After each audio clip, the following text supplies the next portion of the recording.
Good evening and welcome to today's New York City Council hearing for the Committee on Children and Youth, joined with Public Safety and Women Equality. At this time, please silence all electronic devices. No one may approach the dais at any time during today's hearing. Chair, you may begin.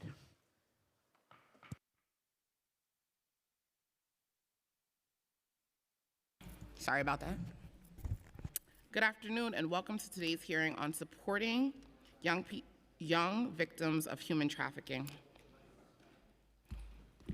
I'm Althea Stevens, Chair of the Committee on Children and Youth. Sex trafficking is a horrendous crime that preys on some of the most vulnerable members of New York City. Our goal is to assess the city's progress in identifying supports for young victims, strengthening protections for at-risk youth, and ensuring that no child in our care falls through the cracks. We will also be hearing the following bill, Intro 831, sponsored by Councilmember Lewis, in relation to requiring the police department to report on missing persons. The commercial and sexual exploitation of young people is a perverse issue that thrives in the shadows. The nature of this crime makes it difficult to capture reliable data, but we do know it's alarming. Youth in foster care, runaway and homeless youth, LGBTQ plus youth, and those with histories of abuse and neglect are disproportionately affected. Traffickers often prey on the vulnerabilities, offer false promises of love, stability, and basic necessities such as food and shelter. In response, the city has taken steps to combat the crisis. ACS established the Office of Child Trafficking Preservation and Policy, OCTPP, which raises awareness, provides direct services, and collaborate with agencies to deliver resources. In 2023, ACS and DYCD identified 760 youth as sexually exploited or at risk, an increase from previous years. Those numbers include children served through preventative services, foster care placements, and homeless support programs. However, despite the efforts in 2022, audit by the New York State Controller Office revealed significant gaps in the implementation and documentation of these services. Issues such as failures to screen for trafficking indicators and insufficient preservations of critical support serves for safe housing and mental health care. While our topic today is on youth, we cannot ignore the troubling allegations of sexual abuse at ACS run detentions. Those allegations, which have spanned many years, raises urgent questions about why failure and persistent measures have not been taken to prevent further harm. Even today, there was a press conference addressing issues in our facilities. It is wholeheartedly unacceptable that young people are entering the city care faces such risk. We must examine what steps are necessary to ensure the facility's most basic standards of safety and accountability. Our primary responsibility is to ensure the safety and well-being of all children in our care. We cannot allow systematic gaps to jeopardize the lives of young people who are already vulnerable. I look forward to hearing from ACS, DYCD, NYPD, and ENGBV advocates and other stakeholders about how we can close those gaps and improve outcomes about sex trafficking and at-risk youth. Finally, I would like to thank my committee staff, Christina and Elizabeth, for their hard work in preparing for this hearing, and all of my staff and team back at District 16 and the 18. And so at this time, I will turn it over to my co-chair, Councilmember Lewis, but I would like to recognize Deputy Speaker Ayala, who has joined us here for today's hearing. Thank you. Oh, and Holden. Oh, hello, how you doing? And Holden, who's also here. Thank you. Thank you, Chair. Good afternoon. My name is Farah Lewis, Chair of the Committee on Women and Gender Equity. I'd like to begin by thanking my colleague, Councilmember Stevens, Chair of the Committee on Children and Youth, and Councilmember Salam, Chair of the Committee on Public Safety, for holding this very important hearing. I'd also like to welcome all joining us this afternoon. We appreciate your time and attention. As Chair Stevens stated, we are here today to oversee and assess our city's support for young victims of human trafficking. Our duty as legislators is to ensure our agencies are utilizing discretion to investigate any level of bureaucracy that may further harm victims, and are collectively working, to protect our young people, especially those who are the most vulnerable to exploitation. This is paramount for us here in the council. In addition to our discussion supporting young victims of human trafficking, we will also be discussing my bill, Intro 831, which would require the NYPD to annually report on missing persons cases. This bill would require the NYPD to submit a report to the mayor and the Speaker of the Council, as well as post on its website a report that includes ongoing detailed information on the number of missing persons reports received during the past decade. The report would also include the percentage of cases where the department has determined that the missing person has become a victim of sex, human, and labor trafficking. Publicizing this data will also hopefully give us more of an insight into this crisis and how we can best work to combat it. This legislation represents a significant step towards transparency and addressing the systemic inequities impacting vulnerable youth here in New York City. The committees look forward to hearing from the administration, advocates, and members of the public and other interested stakeholders who take the time to join us for this hearing. We thank you all for being here today. I would also like to thank my own staff, Daniel Heredia, as well as those of other committees who have worked hard to prepare for this hearing.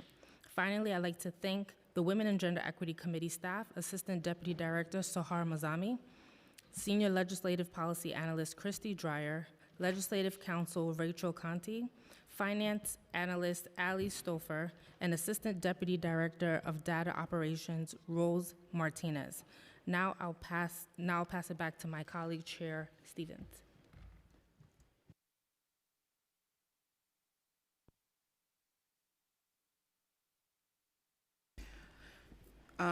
At this time, I would like to recognize Savina Brooke Powers, who is online, Councilmember Menor, who has joined us, and Councilmember Chris Marte. Salam, do you? I'll now like to pass it over to Councilmember Salam for his opening statement.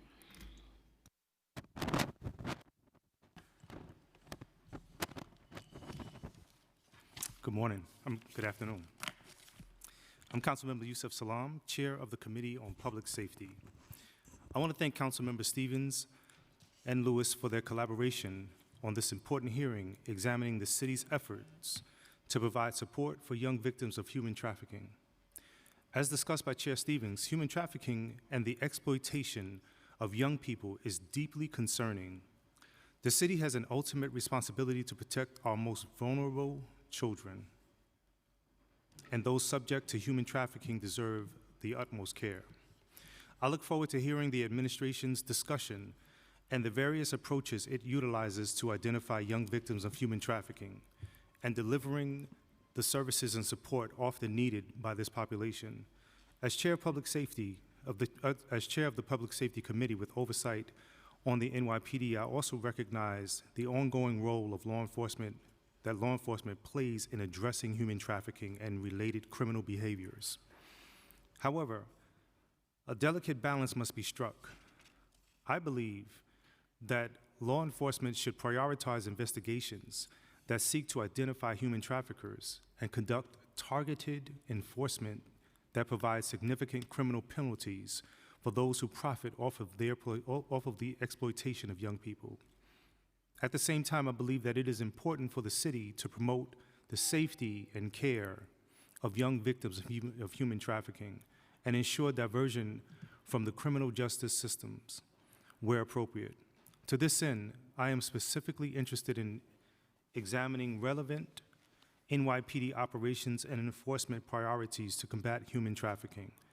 We will explore how the NYPD is allocating resources to large-scale investigations and how it ensures that young victims of human trafficking do not become entangled in the criminal justice system.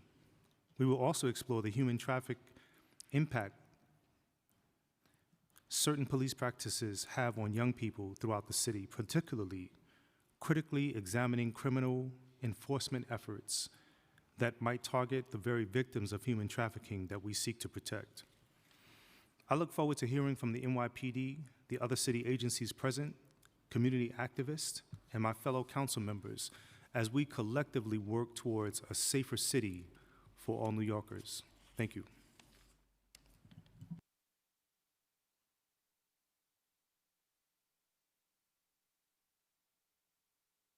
I would like to turn it over to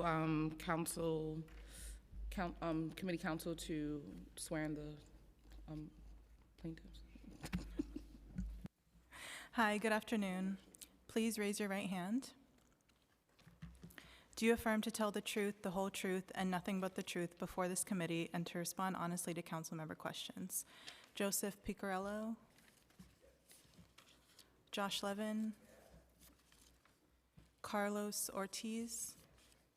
Kathleen Baer? Amy Wilkerson? Samantha Dawkins? Ina Mendez? Sabine Cherry? Marie Moss? Saloni Sethi? Thank you. You may begin.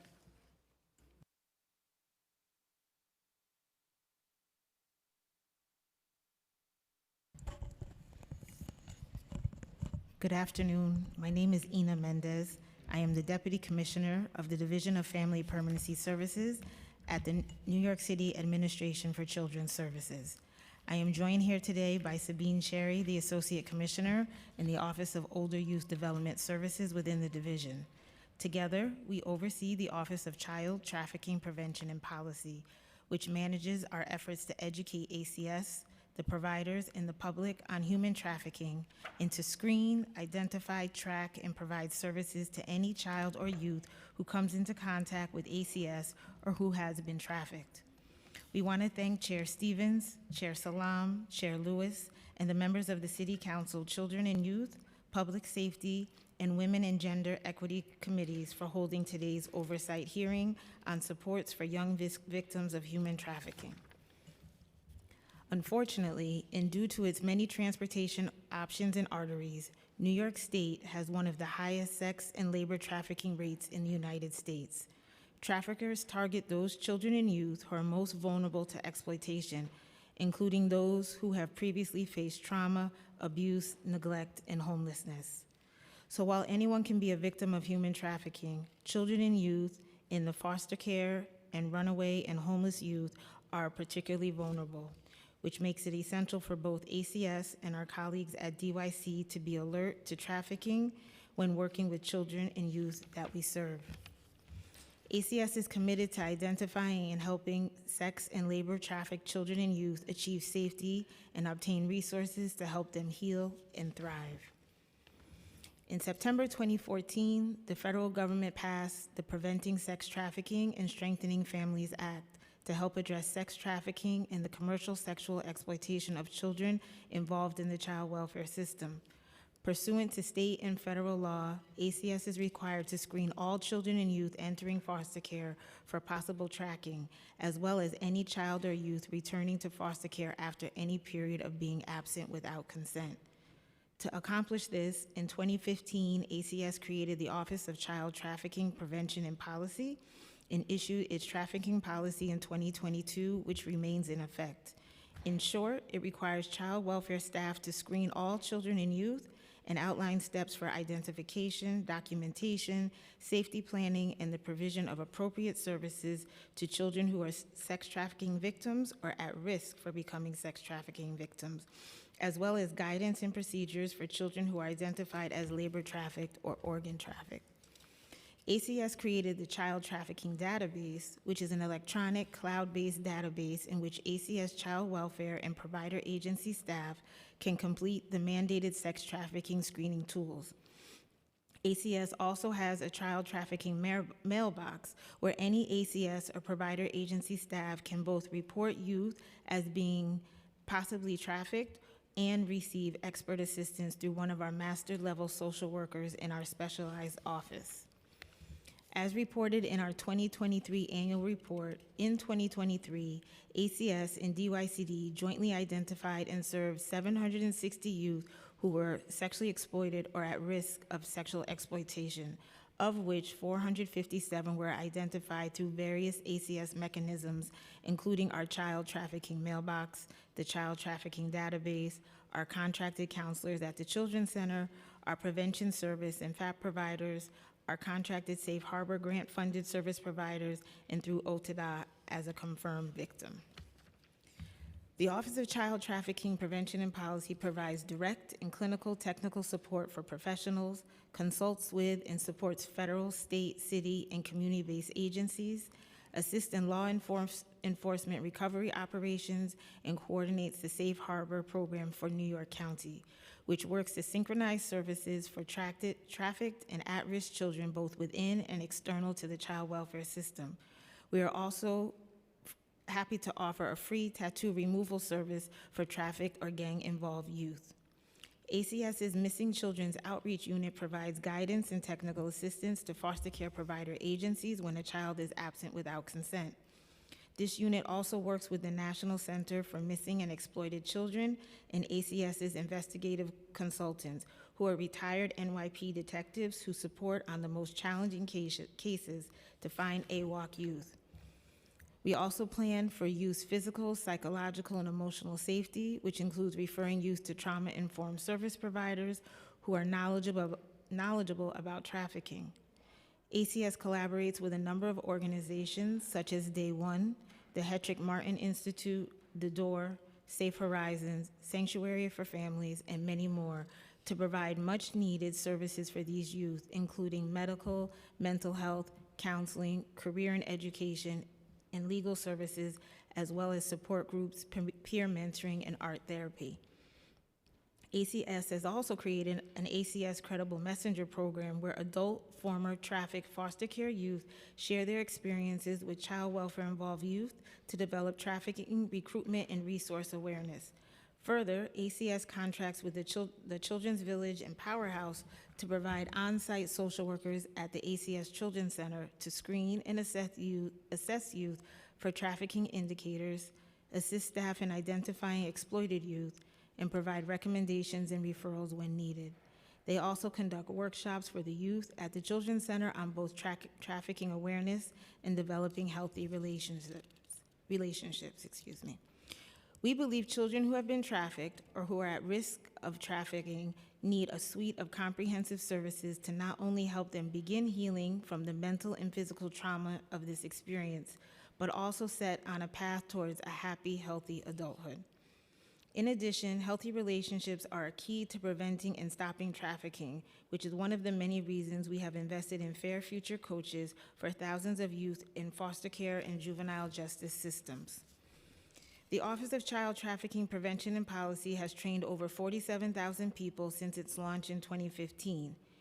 We work to ensure that staff in all divisions and provider agencies know how to screen, identify, and serve youth who are trafficked. Every new CPS receives training as part of the onboarding process.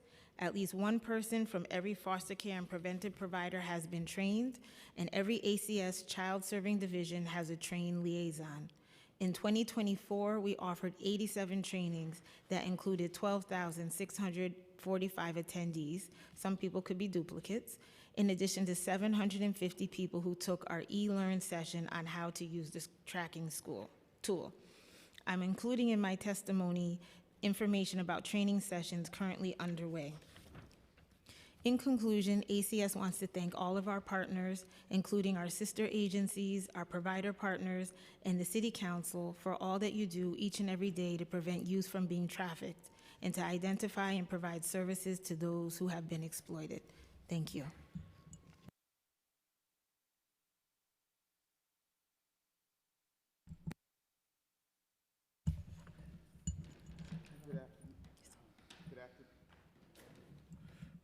Good afternoon. Good afternoon, Chair Stevens, Chair Salam, Chair Lewis, and members of the Committee on Children and Youth, Public Safety, and Women and Gender Equity. I'm Dr. Amy Wilkerson, the Assistant Commissioner for Runaway and Homeless Youth Services at New York City's Department of Youth and Community Services, DYCD. I am joined by Samantha Dawkins, Senior Director of Runaway and Homeless Youth Services. On behalf of Commissioner Howard, thank you for this opportunity to discuss DYCD supports for young victims of human trafficking.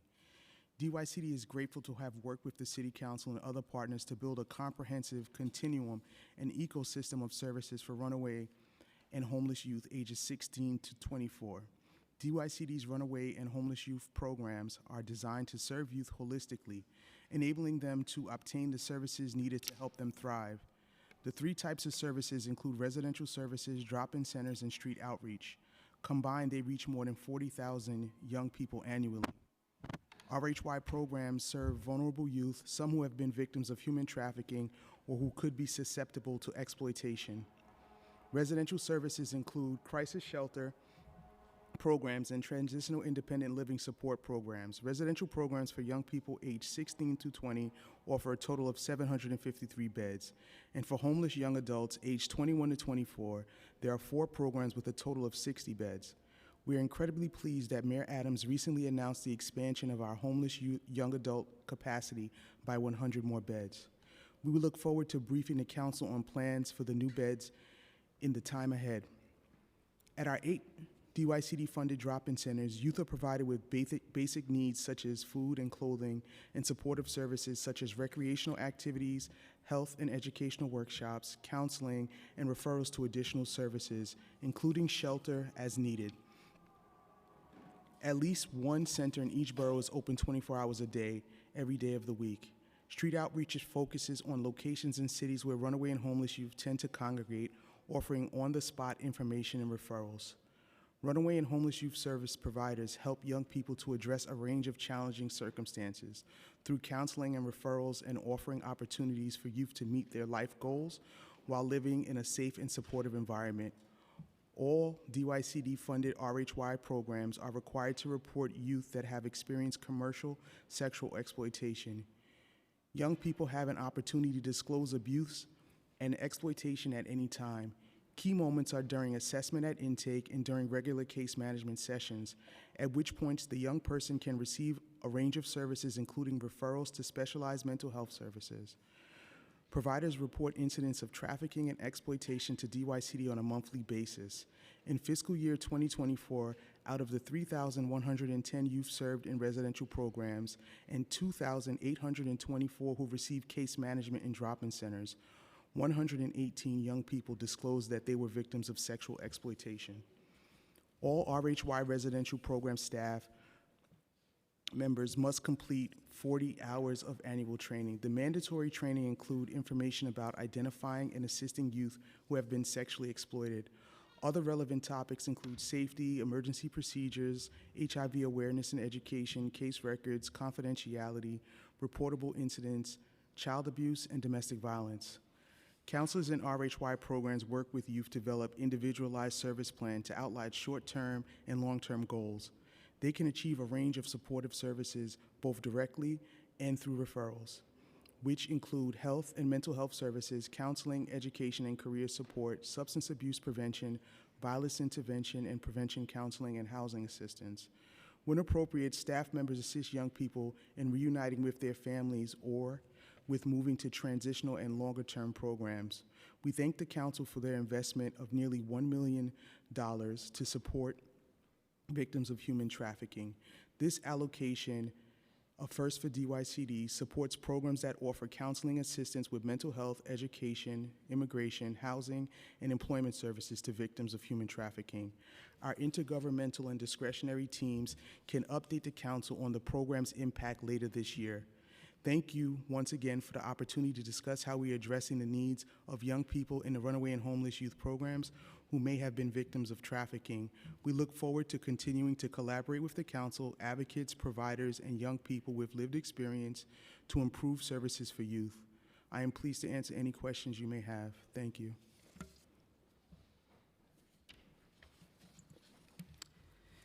Good afternoon, Chair Salam, Chair Stevens, Chair Lewis, and Deputy Speaker Ayala. I am Deputy Chief Carlos Ortiz, and I'm the Commanding Officer of the Special Victims Unit within Detective Bureau of the NYPD. I am joined today by Director Kathleen Baer from Special Victims Unit, my Lieutenant Joe Piccarello from the Human Trafficking Squad, and Director Josh Levine from the Department Legislative Affairs Unit. Thank you for the opportunity to discuss the NYPD's commitment to keeping the most vulnerable New Yorkers out of harm's way and how to connect those who are trafficked with the resources that they need. Estimates put the number of human trafficking victims worldwide at hundreds of thousands to millions. In the United States alone, some estimates report that 1 in 7 children reported to the National Center of Missing and Exploited Children become victims of sexual trafficking. The Human Trafficking Task Force, of which our Human Trafficking Squad is part of, is responsible for investigating both sex and labor trafficking. Our mission is to conduct trauma-informed, victim-centered, and offender-focused investigations. Our targeted enforcement, often focused around hotels, are based on leads from Human Trafficking Hotline, on referrals from Patrol, the Missing Persons Squad, District Attorney's Office, the Department of Education, as well as Administration of Child Services, along with the National Center for Missing and Exploited Children. We then set up encounters, and when there is evidence of trafficking or that the victim is underage, members of the Human Trafficking Squad will conduct a rescue operation, utilizing trauma-informed training to save these young people. Overall, during the calendar year of 2024, we conducted over 300 operations, resulting in 191 arrests of pimps, traffickers, and those who promote prostitution. We rescued over 86 trafficking victims, 27 of those being minors. I want to stress how challenging this can be, as survivors are sometimes hesitant to accept help. But I'm also happy to report, however, that we have many stories of survivors who over time saw a lifeline and thanked us for saving them. One example highlights the effectiveness of our work. A 5-week-long missing child operation which coincided with the National Missing Child's Day on May 25th.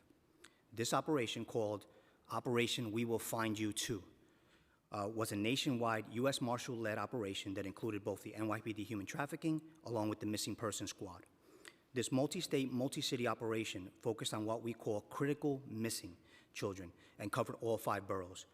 Critical missing means children who are victims of trafficking who have an aggravated risk factor or factors such as physical, economical, mental health issues. The results of the operation were overwhelmingly positive.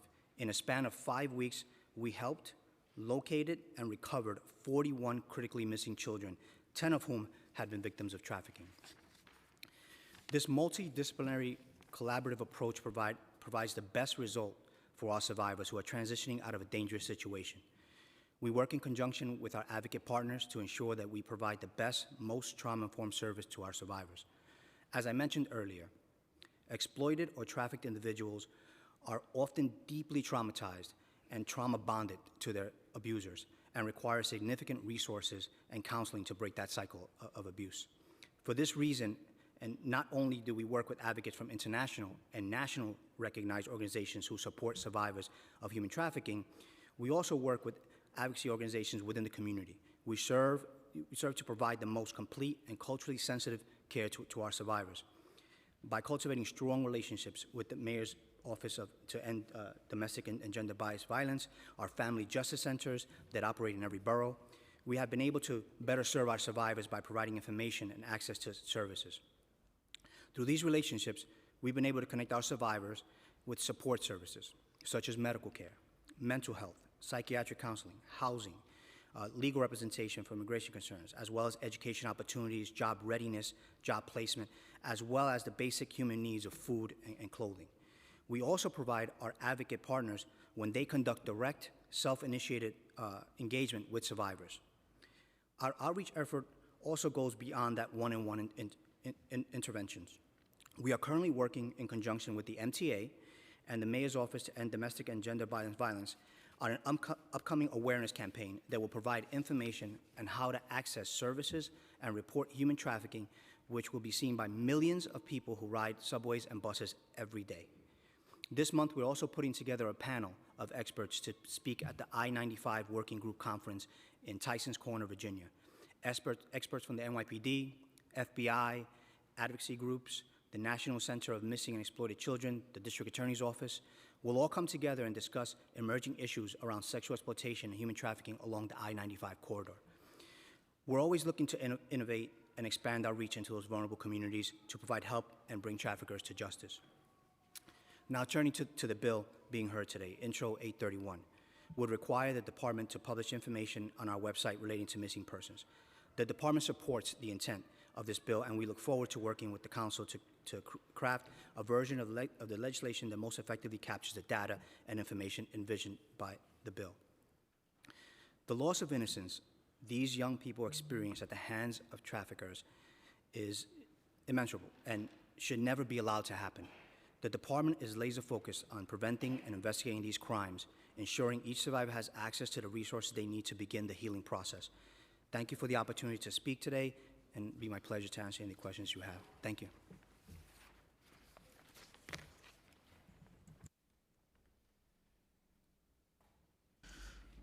Well, thank you, and thank you all for being here today. And I just want to start off by saying it was last year at a budget hearing, I had a group of young people who actually came in to testify and told me that I wasn't doing enough about this. So I just wanted to start off by telling those young people thank you for shedding a light on this, and that we do need to be doing more, and that I heard them. And that's why we're here today, because it was them who was like, this is something that's not happening. And then I've been doing a series of roundtables. We had foster care youth roundtable, and then I had foster care youth telling me this is happening and you need to do more. And so in my opening statement, I testified that, this is like the underbelly that no one wants to talk about. And so it's in the shadows. And because it's in the shadows, it's festering. And so today we're bringing light to it, because this is about us coming up with solutions and moving forward and letting those young people know that we're here and we are really putting forth things together to make sure that we're keeping them safe. And so my first question is towards ACS, but honestly, would love to hear everyone to kind of chime in on this, because it's very relevant, and it's things that's happening. Like even in my district today, I had a raid. And so my first question is like, with the executive orders from the federal administration, resulting in like deportations and all these things, and we're gonna have a lot of youth who might be abandoned. This is really actually, to me, is going to help fester things like sex trafficking and sex work in young people, because they're going to be hiding, they're not gonna wanna come for services. And so for me, my question is, how do we prepare for this moment to make sure that we're keeping young people safe? And what protocols do we have in place? And how are all of these agencies working together to make sure, especially with what's happening and what we're seeing in our city currently, how do we prepare for this moment?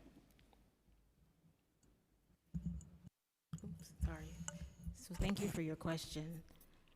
ACS has a very coordinated response when we have any indication that a child has been abused or neglected. We have the Division of Child Protection. They do investigations, and based on, and while I don't serve in that division, they have a series of protocols they follow to do an assessment to make sure children are safe. Our first goal is to keep children with their families, providing additional services if necessary, and if needed, they need to come into foster care. We look for kin, and if not, we find a traditional foster care placement. That being said, we continue to provide, comprehensive services that are responsive to their needs and trying to keep all children safe. As we think about trafficking, we'll continue our partnerships with DYCD. ACS is the administrator for the Safe Harbor grant for New York County, so we'll continue to do those services with, a heightened awareness that the dynamics of the city and many different things are happening currently, and we'll try to be as responsive as possible. Does anybody else want to chime into like how we're preparing for this moment? Sorry. It's okay. I think it's thinking outside the box. I think it's looking at different ways, just like Kathleen, my council, along with the mayor's office, thought that MTA, which millions of people are going to see that. So I think it's realizing that we have to be out there and getting this information to these kids, and we have to go to places that they're going to be. They're going to be in certain places, and we have to make sure that those are locations that the posters are up. Those are locations that we're getting that information up. And I think that's working with our partners. I think figuring out amongst us, okay, where are you located at? What can we do to help you? Is there something that we can put out there, information that you need? And I think if we all work together, and I think we all realize that we're all working for the same person, I think that's going to be a huge benefit. But again, like you said, in the times that we're in now, we have to think outside the box. You can't keep going to the same well, realizing that because of the new, what's happening now, you have to think outside. And I really like that, the MTA issue, because that's something that millions of kids, millions of people do travel within the subway system.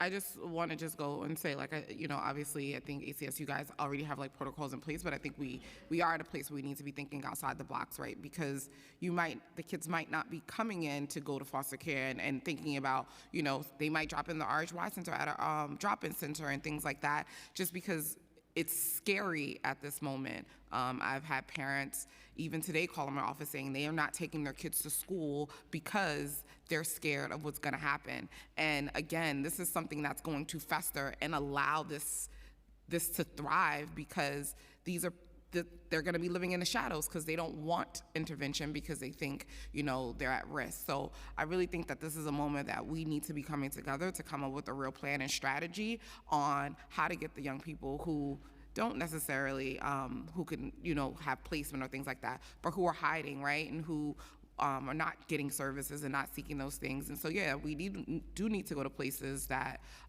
we normally don't go and figure those things out. And so I think it's going to be really important. And so I hope that from this hearing, we can start working towards a more comprehensive plan with all the agencies here. I would like to also acknowledge that we have Vernikov, Councilmember Joseph, Caban, Ariella on Zoom, and Rivera, who've also joined us. This question's for ACS. How does the child trafficking email box ensure confidentiality and responsiveness for ACS staff, contact agencies and providers reporting potential trafficking cases? Thank you for that question. The child trafficking mailbox was established so that, as either through a screening or through some other source of information, provider staff or ACS staff can send an email to the Office of Child Trafficking and Prevention to ensure that they get the expert consultation, information about services, and follow-up. That information, if it's shared by a case planner, is then they are given the information about next steps.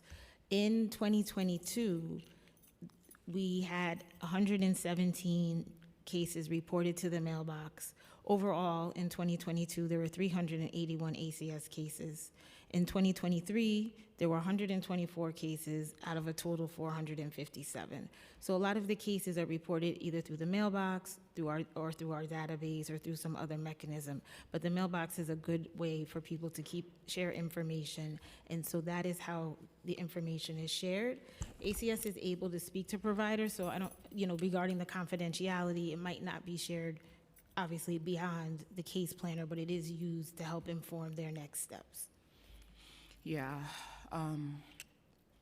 So everyone knows I worked in youth development for over 20 years, and I definitely had cases where young people, it wasn't so clear to them that they were being sex trafficked, but from conversations, you're able to uncover that that's what was happening.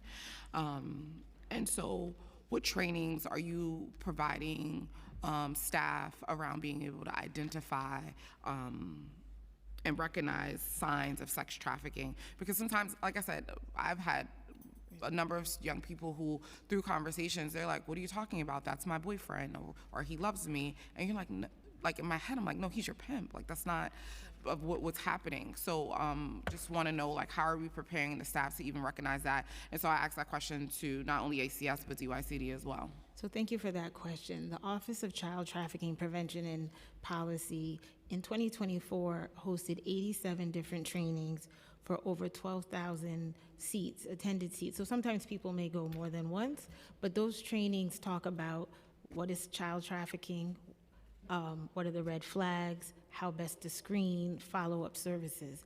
We also have an e-learn and a training on the screening itself. So the screening is mandatory, is expected to be done at the beginning of a case, every 6 months, and if the child is absent without consent. And in that training, it talks about the red flags. It talks about how to uncover. You're absolutely right. Children are not, or a young person is not necessarily going to say they're being trafficked or even know they're being trafficked. But based on the training and the information that the attendees get, they're more knowledgeable, and then they can pick up on those red flags. And once a child, if there's an indicator, there's an additional, I won't bore you with all the details, but there's another training. But from there, they can get information on the appropriate services, how best to respond to those needs, and then we provide follow-up and tracking afterwards to make sure those services are being provided and just to kind of see how the child is doing.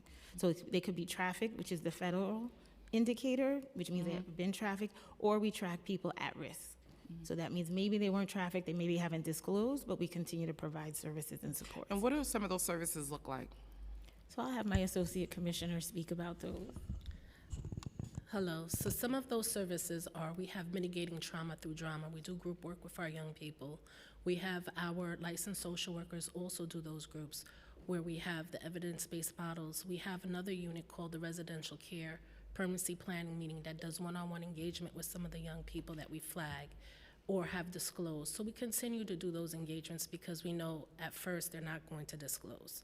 So we have to build that trust. So we have a team of lived experience staff that work at ACS that actually are working with some of our young people in these settings as well. So it's ongoing services as we identify them.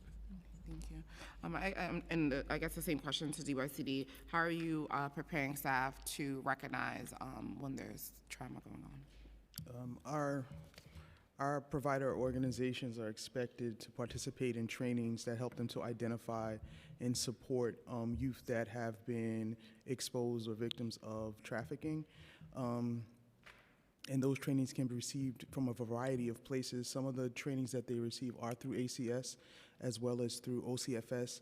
Other providers may select trainings through entities that are more congruent to their organization's culture. Okay. But it's all the same: identifying, supporting, working with youth, connecting them to resources and referrals is the foundation of the trainings that they receive. Mm-hmm. And so do ACS and DYCD, do you do joint training, especially with like the homeless runaway youth staff and things like that, because it's so connected, especially around sex trafficking? I know you said some of them go, but is there times where there's cross collaboration, like which is like more mandatory and not? Well, ACS offers the trainings widely, and our staff are able to participate in them. I wouldn't call it a joint training, but ACS provides the trainings, and they're able to participate. How does the city ensure that trauma-informed care is targeted in services for commercially and sexually exploited youth in this space? Yes. Sorry. So the city, as I mentioned, it's required that all children that come to our attention, whether it's through the Division of Child Protection, Prevention, or Foster Care, or any other of our other child-serving organizations, that we do an initial screening, and that is done periodically. That is required, and then if there are indicators or they've been trafficked, there's a set of follow-up that is necessary. Over the years, the last 2 or 3 years, we've increased the number of trainings that we provide so that we can reach, we do live trainings, virtual trainings, we have an e-learn, as I mentioned. So that is how we make sure that the information about the expectation, we also have a policy that outlines the regulations and the next steps in terms of what someone is supposed to follow. ACS Office of Child Trafficking Prevention and Policy has introduced numerous initiatives, including anti-trafficking counseling, credible messenger programs, and the NYCD Child Tattoo Eradication Program. How does OCTPP evaluates the effectiveness of its anti-trafficking counseling and group work initiative in supporting youth and reducing their risk of exploitation?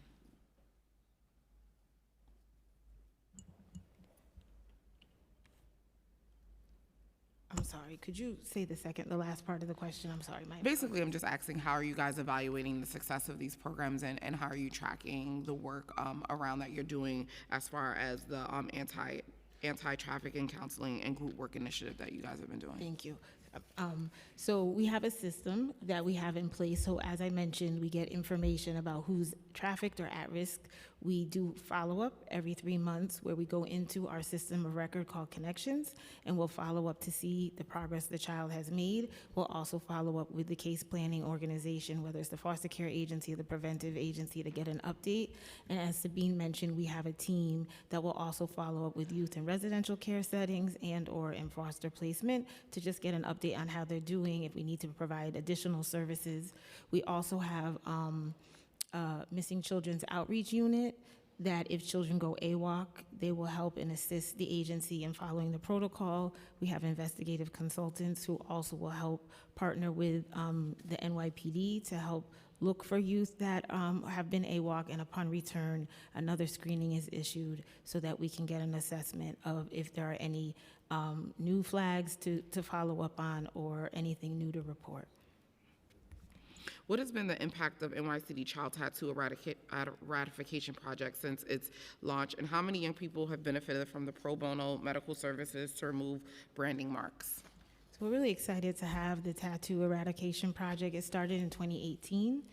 To date, 36 youth have been referred, and that is an ACS partnership with medical providers to help remove tattoos. Because the medical services are confidential, we don't have all of the information about the outcome, but we are very pleased, and we find this program valuable because it really allows a youth to get the medical treatment they need to get the tattoo removed, and it is part of the healing process as they continue to recover.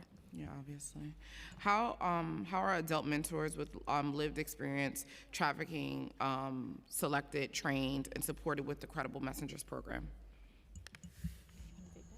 Our Credible Messengers, It's bro. a few, it's off? Oh no, it's on. It's on. So a couple of our Credible Messengers are young people that we've worked with while they were in care. And we need to ensure that young people, it's ongoing trauma that they have to unpack and go through. But we work with them closely in providing their stories and seeing where they're at for them to be the credible messengers. We have had about 6 credible messengers that's worked with us throughout the time that we created the program. So what was the other part of your question? Because you wanted to... No, I was just asking, like, how are they selected, trained, and supported So, for this work? so they receive the same trainings that our office provides, especially the red flags, because these are the young people that know what the red flags are, because they're walking in the same shoes that the young person is that they're working with. So they provide that training, they provide their testimony, their stories, walk with them through those stories. We provide them an overview of some of the policies that we have at ACS, especially the AWOC policies, and just really understanding where they're at as they share their information with a young person and helping them to go through the training that they're in. And what supports are they given? I mean, because that, you know, obviously a lot of people want to help, but it still can be traumatic to relive that again as you're helping someone else. So what supports are they given as they're going through this as well? They're continuing to get their own trauma-informed focused therapies. So they're, without disclosing too much of their personal lives, but they are still in therapy and working through their own issues as well, because this is something that's ongoing healing. So we recognize that. They do roundtable healings with our young people when we do groups. I mentioned trauma, mitigating trauma through drama. So it's a lot of like art therapy as well as really acting out and helping them write out their stories to be able to act it out so that they're really seeing what's going on. So those are some of the healing processes that they go through. We also partner and work with Day One on some of the things that the young people are going through to help them, as well as the Credible Messenger, walk through those programs.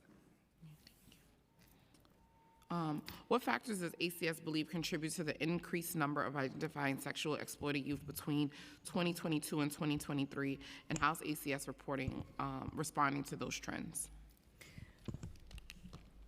We believe that with our increased trainings that we've been offering in 2022 and 2023, we have more staff, whether it's ACS staff or the provider staff, that are more comfortable, more informed, more knowledgeable about sex trafficking, how to identify it, how to unpack it, how to discuss it. So as a result of those increased trainings, we think that more youth have been identified because more people are using the screening tools and they're better equipped to do the work.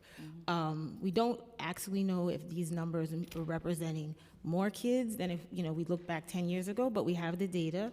We continue to respond to it, but we do think that with the expanded knowledge base and also knowing how to apply that knowledge, they're able to recognize the red flags as youth that might be at risk or actually trafficked.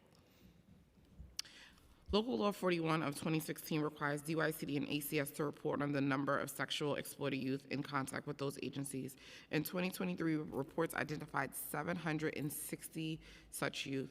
How many of those young people have successfully been connected to safe housing, medical care, mental health services, and other essential supports? So as part of foster care services, one of the pillars is to make sure that all children in care have a case plan and a service plan, and that service plan needs to be responsive to their needs as it pertains to medical, mental health, education, and other social issues. It's the same for youth that are trafficked or at risk. However, additionally, we would make sure that they have trauma-informed services that are designed to help support them as they begin to heal with those particular, as a result of being trafficked or at risk for trafficking. Additionally, older youth across the continuum, but including youth that are trafficked or at risk for trafficking, have access to housing services. We have an Office of Housing that helps connect older youth to various housing programs. We have a partnership with an organization called Anthos Home, which helps doing housing navigation so that they can find viable housing within the community. We have our Fair Futures program that gives everyone in foster care a coach. 2 years ago, that program was expanded, so even as they leave care, they can have the coach up to 26. We have a college choice program for youth interested in going to college, whether it's a 2 or 4 year degree. For youth that sign themselves out of care at 18, we have a supervision to 21 unit that continues to track those youth. They check in with them, and if needed, if they come back into care, we can help make that transition back into care. So I say that all to say that we continue to support youth who are trafficked or at risk for trafficking with all of these services, but they also get the more tailored, responsive services to sex trafficking and or at risk. What metrics or systems are in place to track the evaluation and long-term outcomes and well-being of youth? Because, especially folks who are older, and it's interesting because sometimes I feel like we have dualities here where obviously we often talk about like sex workers work and all those things, but a lot of times it starts out because they were sex trafficked when they were young. And so how are we tracking like keeping people out of that and the success of the work and things that you guys have in place? So I think we're going to have to continue to refine that tracking and develop outcomes in how we measure. We do have a system in place, and I'll have Sabine talk about that more generally. We proactively created a tracking mechanism about 3 years ago where we quarterly check in to see how young people are doing. So we are listing all our young people that we have come across, whether it's through screening, the mailbox, et cetera, and our team, the Residential Care Permanency Planning Unit, as well as Office of Child Trafficking Prevention and Policy. Quarterly, we go back and we look to see what's happening with the young people, and even talking with those young people if they're still reachable, if we're able to talk to them. So we do that follow-up and then see what additional services are required. And then we work with the planning agency, because as you know, foster care agencies that we contract with provide direct service to our young people. How does ACS ensure the safety of foster care children from potential trafficking risks posed by individuals residing in or entering foster homes, particularly those who are not required to undergo background checks? So we work very closely with our foster care agencies to make sure that as they're recruiting foster parents, they're following all of the state regulations as it pertains to certifications. We are aware of a very public case a few years back where there were concerns that while someone connected to the home was involved in sex trafficking. We have not heard of any other cases to that magnitude since then at all. But we do provide a lot of training and information on how to do foster parent recruitment and certification. We've talked to, as a response to that particular case, we did have conversations with providers to make sure as they're doing the home assessment and the self-assessment, they're asking additional questions. If someone says they're divorced, can I see the divorce decree? Those type of things to make sure that people that are connected to the home are safe as well. And then, obviously through regular on-site casework contacts, doing home visits, speaking to the youth, getting a sense of how the home adjustment is going to make sure children are remaining safe. Yeah, this was one of the things that came up when I had the foster care youth roundtable, where they were saying that this is something that needs to be revamped because they had experience where they either didn't feel safe or there was a risk of being sex trafficked. So I think that we do need to kind of dig deep here around this issue around other people who are in the home, who are staying there, temporarily and all the things, because this was something that the youth did bring up as a red flag of they feel like this isn't being taken serious.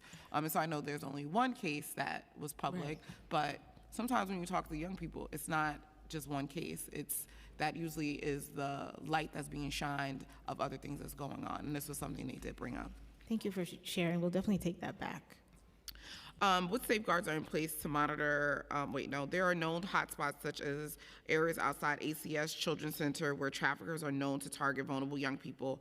Are NYPD and ACS working together to patrol these areas to ensure the safety of young people? This is another thing that I heard, outside the children's centers, it is a known recruiting area for pimps and folks who do sex trafficking to stand outside, look at the bags that they have to recruit young people because they know that they're vulnerable, they're outside, they're like, oh, they have garbage bags, so we know we're going to target them.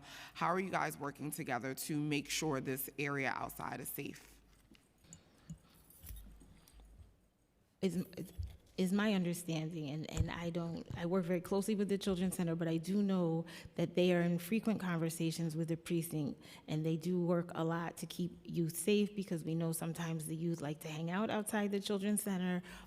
They are very, teenagers want to be out and about. So I do know they do have a good relationship. I can't speak to details. Maybe NYPD might be able to speak more, or, but we thank you for bringing that to our attention, and we will continue to work with the NYPD to make sure children are safe. There are a lot of activities that have been embedded in Children's Center programming. And I just want to also point out, it's not just the Children's Center. So what I'm hearing from young people in conversations, that is one of the known spots, and not just from children, but providers, that they're outside Children's Centers, they're often outside group homes. They know where to go, and they're going there and doing recruitment and talking to the young people. And so I'm a little disappointed that there's not a concrete plan about how we are making sure that young people who are being targeted in these areas we're able to keep them safe, and really want to hear what does this coordination look like between ACS and NYPD, because this is something that obviously I'm hearing, so we can't pretend like this is not happening. Yeah.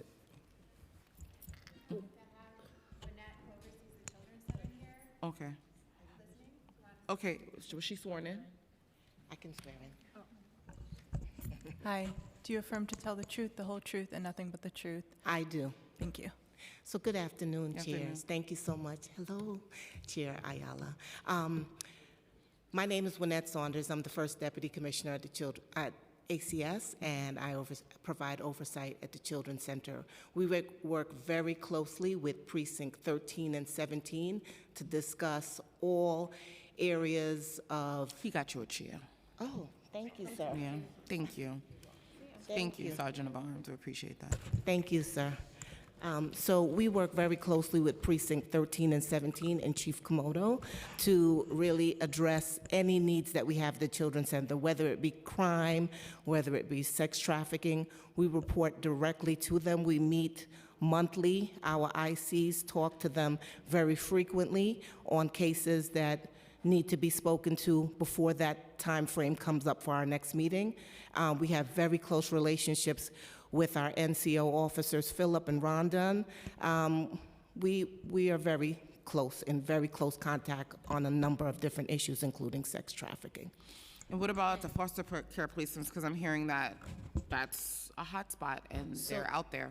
So when we hear about those hotspots, because we do cover all our residential care providers, and we get that feedback, we work closely with our investigative consultants who go back to their head, who is Mr. Fay, and we contact NYPD in those areas, the different precincts in those boroughs, and then they do the patrol and go out, especially where our young girls group homes are that are very prone to traffickers. We have the precincts in the Bronx that are always patrolling and working closely with the provider agencies, and they are there. Yeah, and just to let you know, under special victims, what we do also is to help out patrol. We do roll call trainings. Kathleen Bear is in charge of that in regards to different things that they should be looking while they're out there.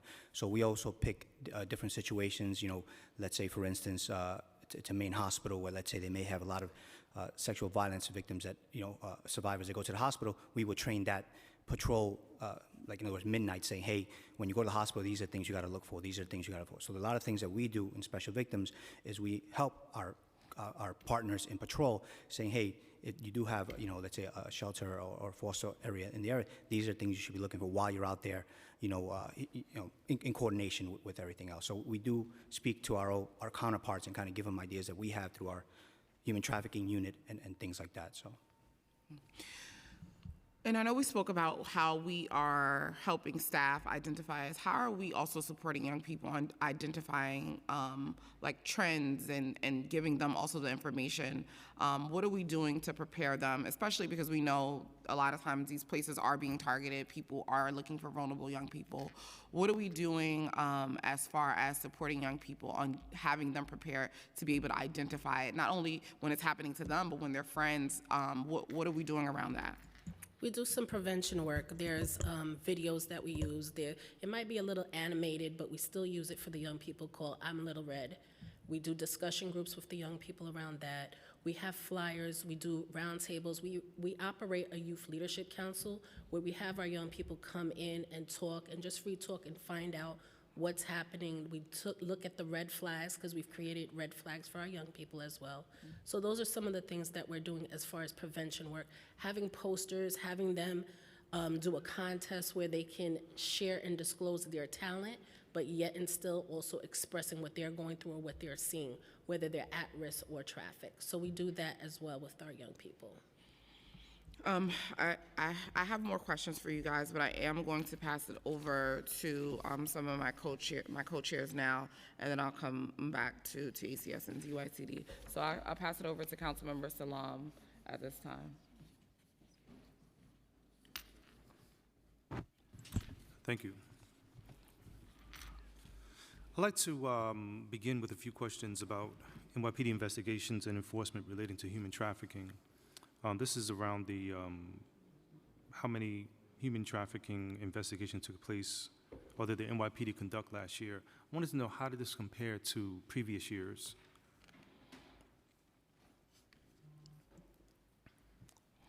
Good afternoon, Council Member. I'm Lieutenant Joseph Piccarello of the NYPD Child Exploitation Human Trafficking Task Force. So the Human Trafficking Unit is comprised of approximately 24 detectives at the time. This past year alone, we've ran 337 investigations, effected 191 arrests, and received approximately 344 law enforcement referrals. As far as the number of past years, I do not have that data with me at this time, but I'd be happy to follow up with you and provide that to you as far as you know, the last 3 years. I definitely would like to see that. To what extent is the NYPD identifying young victims of human trafficking in the course of its investigations? Does the department also have any data available on youth identified as potential human trafficking victims? As far as identifying minor sex trafficking victims, last year alone, we recovered 27 minor trafficking victims. As far as, you know, these investigations are very complicated. So as you get a law enforcement referral or respond to a hospital, and although we suspect it, sometimes, you know, the individual is reluctant to identify as a trafficking victim. As far as capturing that data and saying specifically this is a minor sex trafficking victim, other than the data that I'm providing you today with the 27 minors that were recovered, I don't have anything else to provide.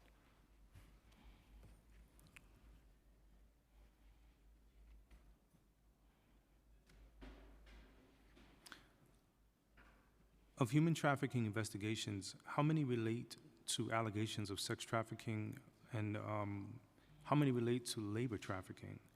You know, like, is there a difference also in the investigation of sex trafficking versus labor trafficking, and is the department seeking differences in types of victims subject to trafficking versus labor trafficking? Yeah, so it's a great question. Labor trafficking is something that we don't see a lot of. You know, during my last 7.5 years in this unit, I haven't seen many labor trafficking cases and investigated many we have had them, but it's not as common as sex trafficking. Gotcha. How does a typical human trafficking investigation unfold? You know, like, what units within the department are involved with the investigations and enforcement related to human trafficking, and to what extent does the department rely on enforcement against individuals engaged in sex work as a strategy for identifying and addressing human trafficking? Okay, so I think there's a couple questions that you asked in there, but we get referrals in many ways. We get them from different units within the NYPD. We get them from patrol. We get them from hospital referrals. We get them from hotline tips. As we receive these, obviously, we take action on them. However, we also take a very proactive approach in trying to identify specifically minors here in the city that are trafficking victims. But like I said, we're getting these referrals from, you know, DA's offices, hospitals, NECMEC. We're getting them from all over. I know that Deputy Chief had addressed this in his opening statement regarding how many arrests for trafficking-related crimes were made by the NYPD last year. What I want to know is for what specific offenses are individuals charged with when suspected of directing human trafficking, and are there any trends in arrests occurring during recent years? Yeah, so generally speaking, obviously, we're the human trafficking unit. Our main goal is to investigate sex trafficking. However, you get a bunch of different crimes that are linked into this. You could get murders, for instance, burglaries, grand larcenies. So it's really a mixture of everything. As far as trends go, you know, I wouldn't say that there's a specific trend. I would say that a trafficker is primarily a trafficker, but they're also engaged in a lot of different activities as well. This isn't their only criminal business, so to speak. Gotcha.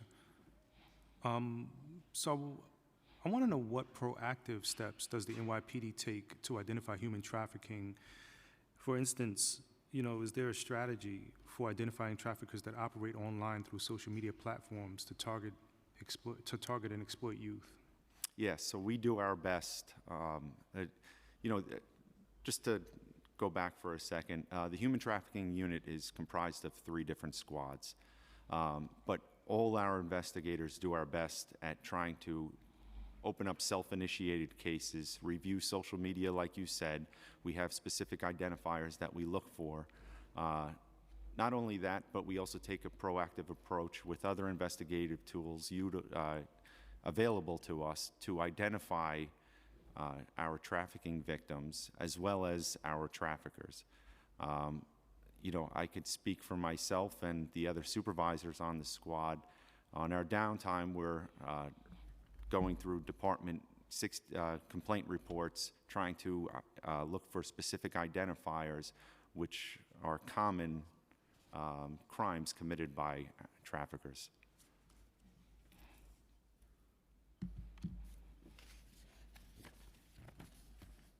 In 2017, the NYPD created a dedicated sex trafficking hotline for victims and concerned individuals who want to report trafficking. What I want to know is, how many calls did the hotline receive in 2024? How many individuals were under 18? And what training do the officers who staff the hotline receive? So when I took over in 2022, they actually gave special victims human trafficking. It used to be part of ICE, and they split up because they figured there's more of a coordination with special victims than it was with Vice. Now I have a 24-hour hotline, so I merged the calls together. It's a 24-hour hotline to have detectives handling those calls. So along with calls that may come in, because there's a call that may come in, and like we say, a lot of our survivors may not say, I'm being sex trafficked. They may say a couple of things, and that detective on the other line now has to kind of, like you said, read into it, saying, okay, well, you know what, this may be better off going to the sex trafficking unit, and we reach out to them and we give them the cases. I don't have the exact numbers because the hotline, some of those calls at the beginning are not labeled as sex trafficking until, let's say, one of my adult squad special victims investigators speaks to the person and goes, wait a minute, oh, this is the human trafficking, and now they work in coordination with human trafficking because they are part of my unit, which again was the best thing that happened because now they can all work together. And again, I'm big on not re-traumatizing that survivor with having to tell her story twice. So this way, she's told the story to that, let's say, that special victims investigator that first time, and now that's a continuation of pretty much just not getting the other, I guess, by choice of words, the other troops involved. So that hotline is 24 hours a day. Like I said, I have at least 2 or 3 detectives on each tour. They kind of triage all those calls, and those calls come from everywhere. Those calls come from the hospital, they come from ACS, they come from mandated reporters, they come from everywhere. And then at that point, they kind of parse it out to, let's say, Brooklyn child, Brooklyn adults. It could be a transit case, and then it also does human trafficking. Is there any specific training that they receive in order to work on those lines? Within special victims, I have specific training when it comes to trauma-informed, when it comes to interaction. All my detectives go through every year a 3-day refresher course, and within those refresher courses, I bring in ACS, I bring in ADAs, I bring in different units in order to speak to certain things, along with my seasoned detectives. Anybody that comes into that unit also gets trained, also mentored by other officers, or investigators, sorry. You mentioned the bill, Intro 831, that requires the NYPD to report on missing persons. Does the NYPD currently collect data on the number of missing persons reported citywide? And do certain communities in New York City experience higher rates of missing persons? And if so, where? And does the NYPD patrol efforts or other enforcement strategies take into account trends related to missing persons occurring in any given community? Chair, Josh Levin, nice to see you again. How are you? Pretty good. Yes, we do track missing persons numbers. The bill, for example, goes back about 10 years, broken down to SAG by precinct, by gender, by ACE, by race. And I have some of those numbers. We do track those things. I would be leery to give any type of conclusion about trends, right? Because it's a lot of information, 70+ precincts, 10 years worth of data. But what I am comfortable saying is for the precincts that I spot checked, we're seeing some things for trends. Like, for example, the breakdown is around, I would say 60, 70% male, and the rest female. There's always some unknowns or not identified. So we see that. Another thing that I thought was interesting is, again, missing persons is I know we're doing it in context of the human trafficking, but they overlap, but they're not 100% the same, right? Because some people may be reported missing and, they were just hanging out with friends or something. Or it could be an elderly person, right? Okay, so I'm seeing in this data that I broke it up into up to 20 years old and then 20 years old and after, because there's a lot of data. I'm seeing disproportionately more people over 21 being reported missing than 20 and below. Because again, missing person is different. You see a lot of numbers skewed upward. When I'm going through these numbers, I'm seeing 80-year-olds, I'm seeing 77-year-olds. My father has some issues, so I understand where that comes from. So that's the type of stuff I think you're seeing there. Interesting.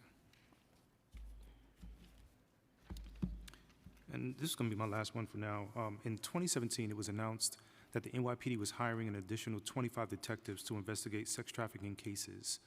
And the department would strengthen training to help officers identify warning signals for trafficking. What specific efforts has the department recently made to strengthen the city's response to human trafficking? And what is the current number of NYPD detectives and other staff dedicated to working on human trafficking investigations? Excellent question, Chair. And I think that's one of the reasons why they combined human trafficking with special victims, because along with, I forgot what was the number, total detectives? Yeah, along with the 24 detectives, we also have over 300 detectives in special victims. So it's kind of like a coordination where everybody's working on it. Whatever Joe needs, he's part of the family, for a better choice of words. Whatever he needs, he's going to get. So my detectives also within those adult squads and child squads are also helping the human trafficking unit. And I think that, again, I go back to that was kind of the best thing that happened in 2022 when they actually combined them under special victims. Thank you. I'll pass it back. I would like to acknowledge Councilmember Williams, who's on Zoom, and I'm going to pass it to Chair Lewis. Thank you, Chair Stevens. I just want to quickly go back to a question, NYPD. If you could just elaborate a little bit, I wanted to know, how does NYPD collaborate with ACS and DYCD to address trafficking cases comprehensively? And I asked this question because according to a report in 2023, 760 youth served by ACS and DYCD were identified as sexually exploited or at risk.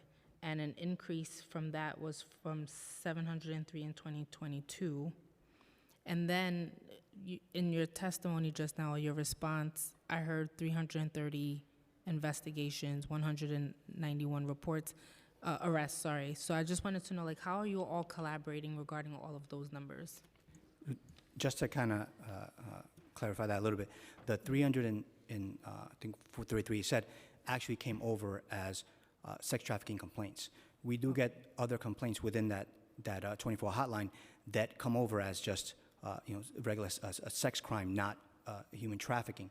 So that's specifically number. So we've got thousands and thousands of calls within that hotline on a day. I don't have the number in front of me. I can definitely get that number back to you. But on a daily basis, on a regular tour, we could probably get 10 to 15, maybe in 20 calls coming into that hotline. And some of those calls are coming from our partners at ACS, our partners in schools, our partners in different organizations that are mandated reporters, or just someone happened to see, just to make it simple, a child walking by with a black eye. We may get 4 calls on that.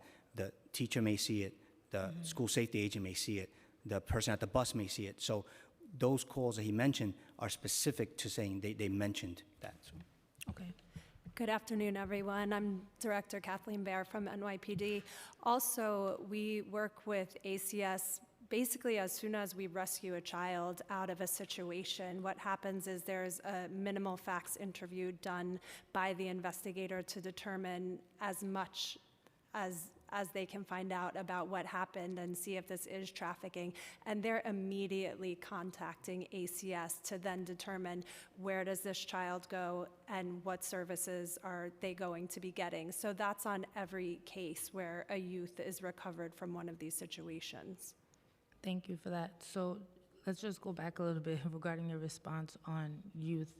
How many instances of trafficking involves youth occur in the New York City public schools in 2024 based off NYPD's investigations? Like that 330, is that a part of some calls by mandated reporters from the? Yeah, those calls can come in from everywhere. We don't document specifically where they're coming from. Is it different from schools? Does NYPD handle it differently if you're getting calls from schools?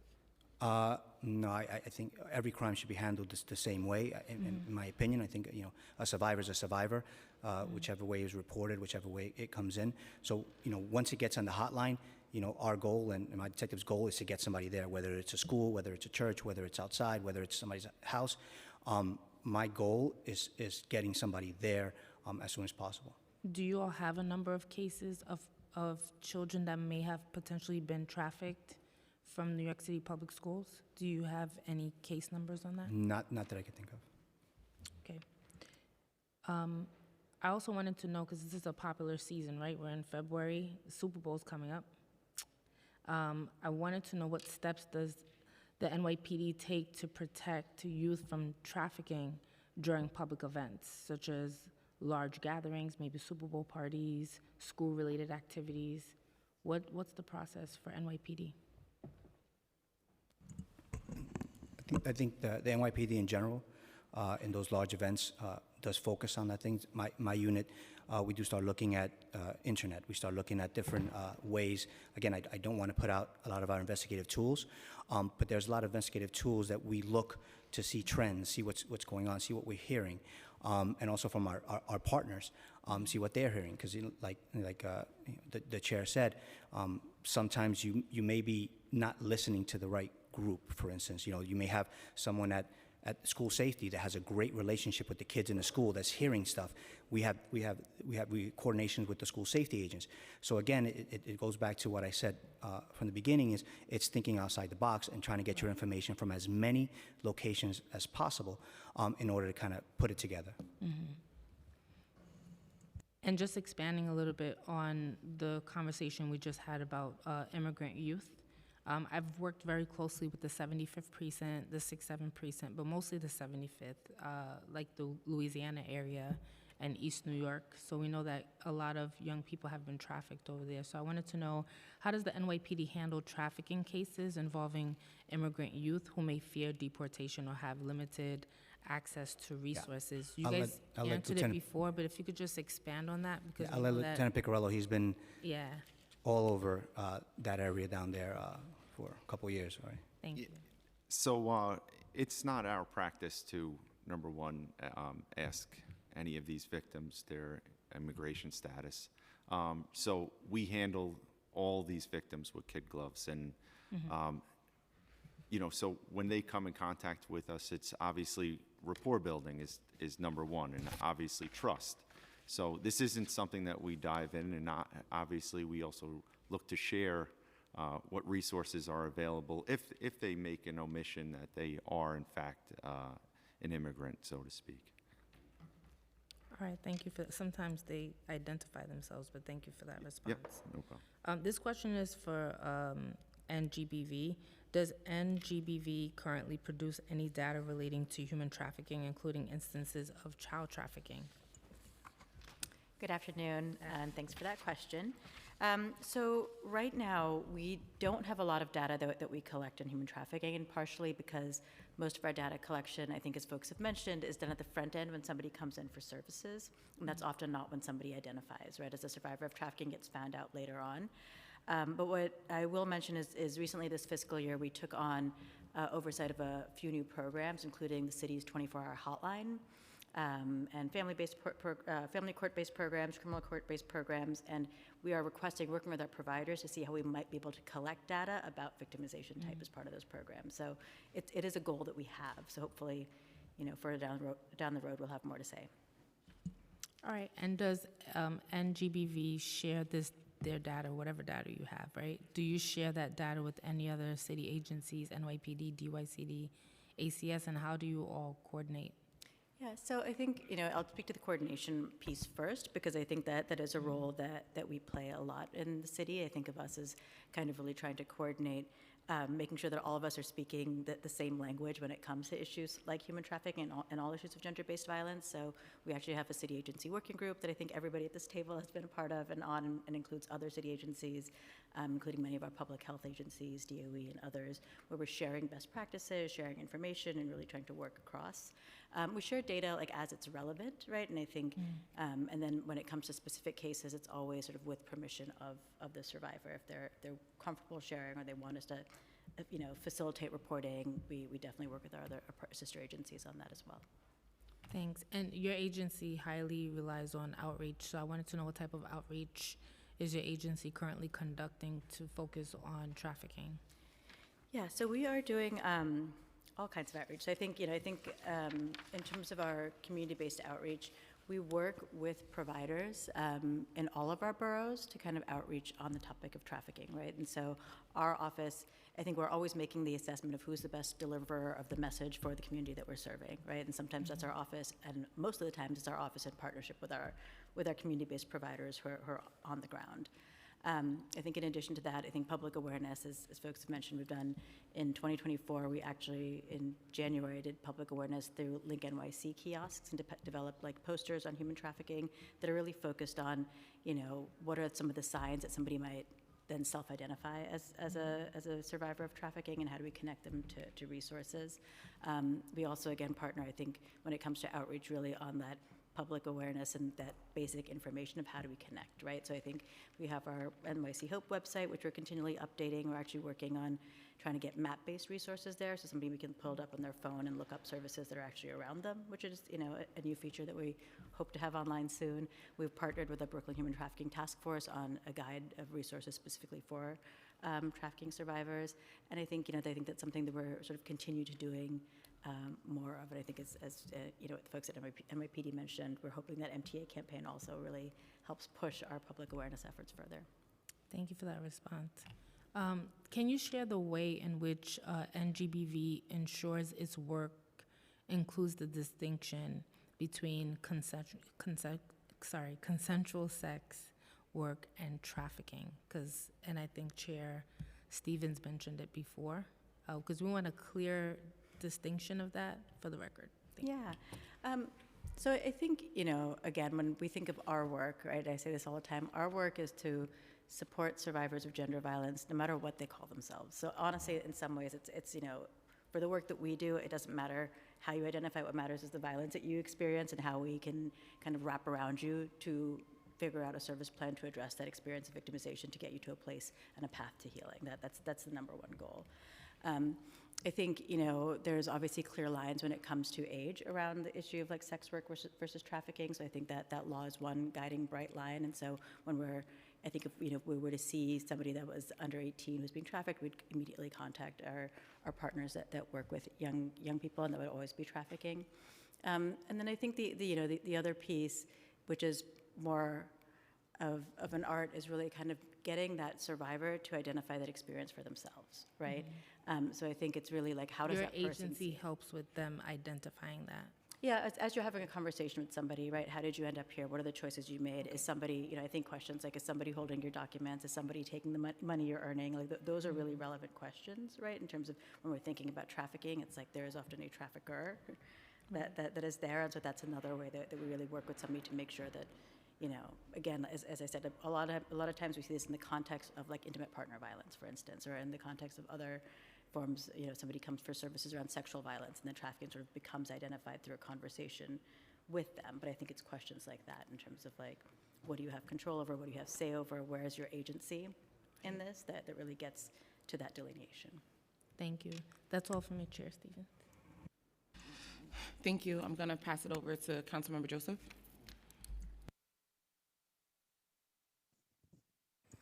Thank you, Chair Stevens. I want to go back a little bit. How are you improving awareness about human trafficking among foster youth?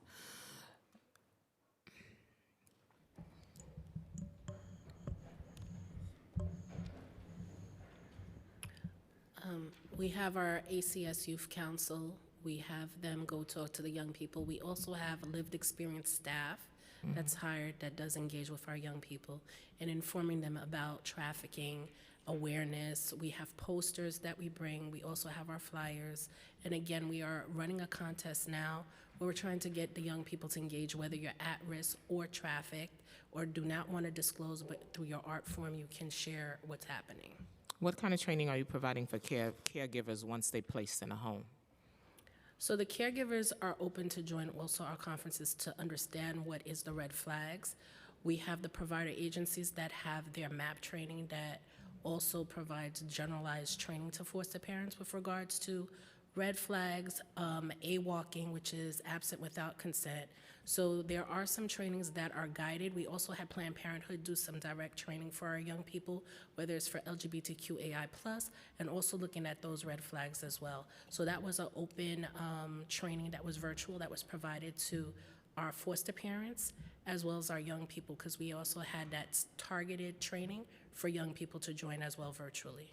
How long is the training for caregivers, and how often are they renewed on the training? So I'll have my deputy answer that. Thank you.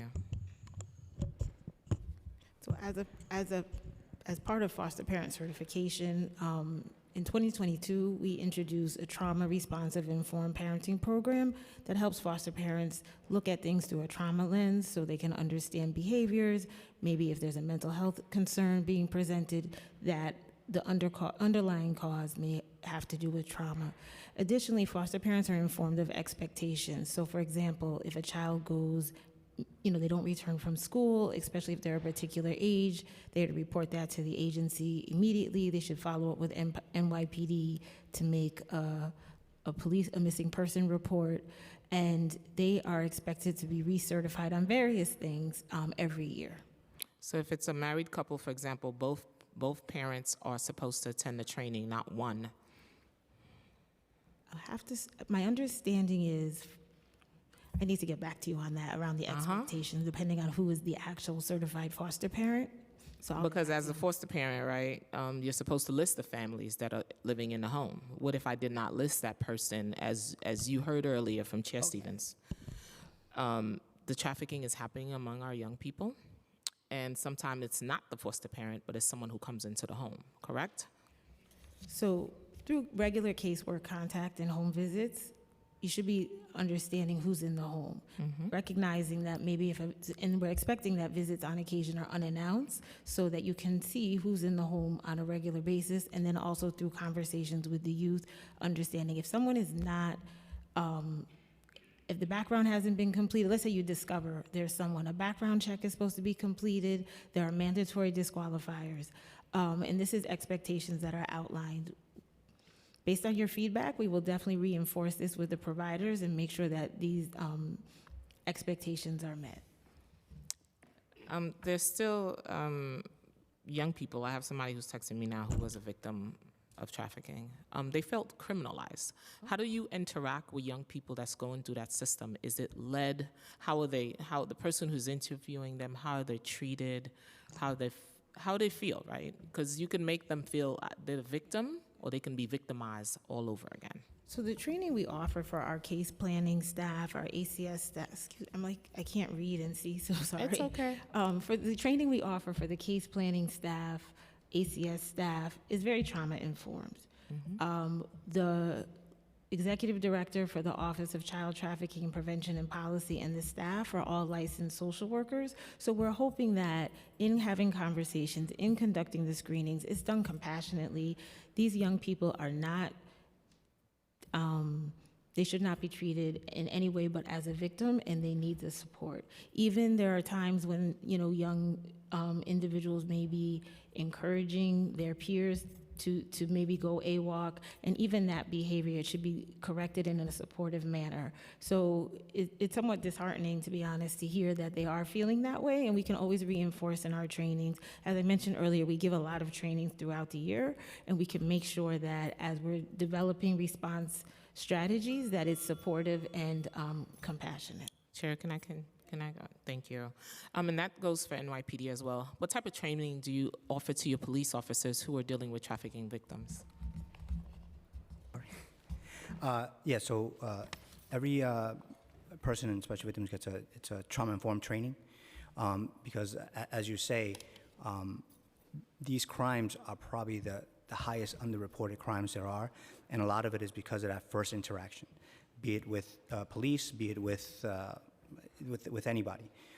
So we do within our refresher courses, within whatever training before any new investigator comes into special victims, they do get a training before they even touch a case, along with mentoring program, along with also with the human trafficking. All of our human trafficking detectives, all seasoned detectives, no brand new detectives. These detectives have been on it for a while, and I've seen their interactions, and it's incredible hearing having that conversation and being able to kind of speak to somebody to the point where the person is open. And it is heart-wrenching hearing that from a youth saying that she feels like she's a victim when she shouldn't, because she's done nothing wrong. And I think, hearing that kind of you got to double the efforts when it comes to these trainings and getting it out to even when we do our roll call conversations with the patrol officers, because at the end of the day, the patrol officers are the first ones that are going to interact with these survivors, is just giving them basic things. I'll give you something that Kathleen brought up to me when she first got to the unit, which is, you think about it, it's like, wow, You have a survivor sitting on a chair.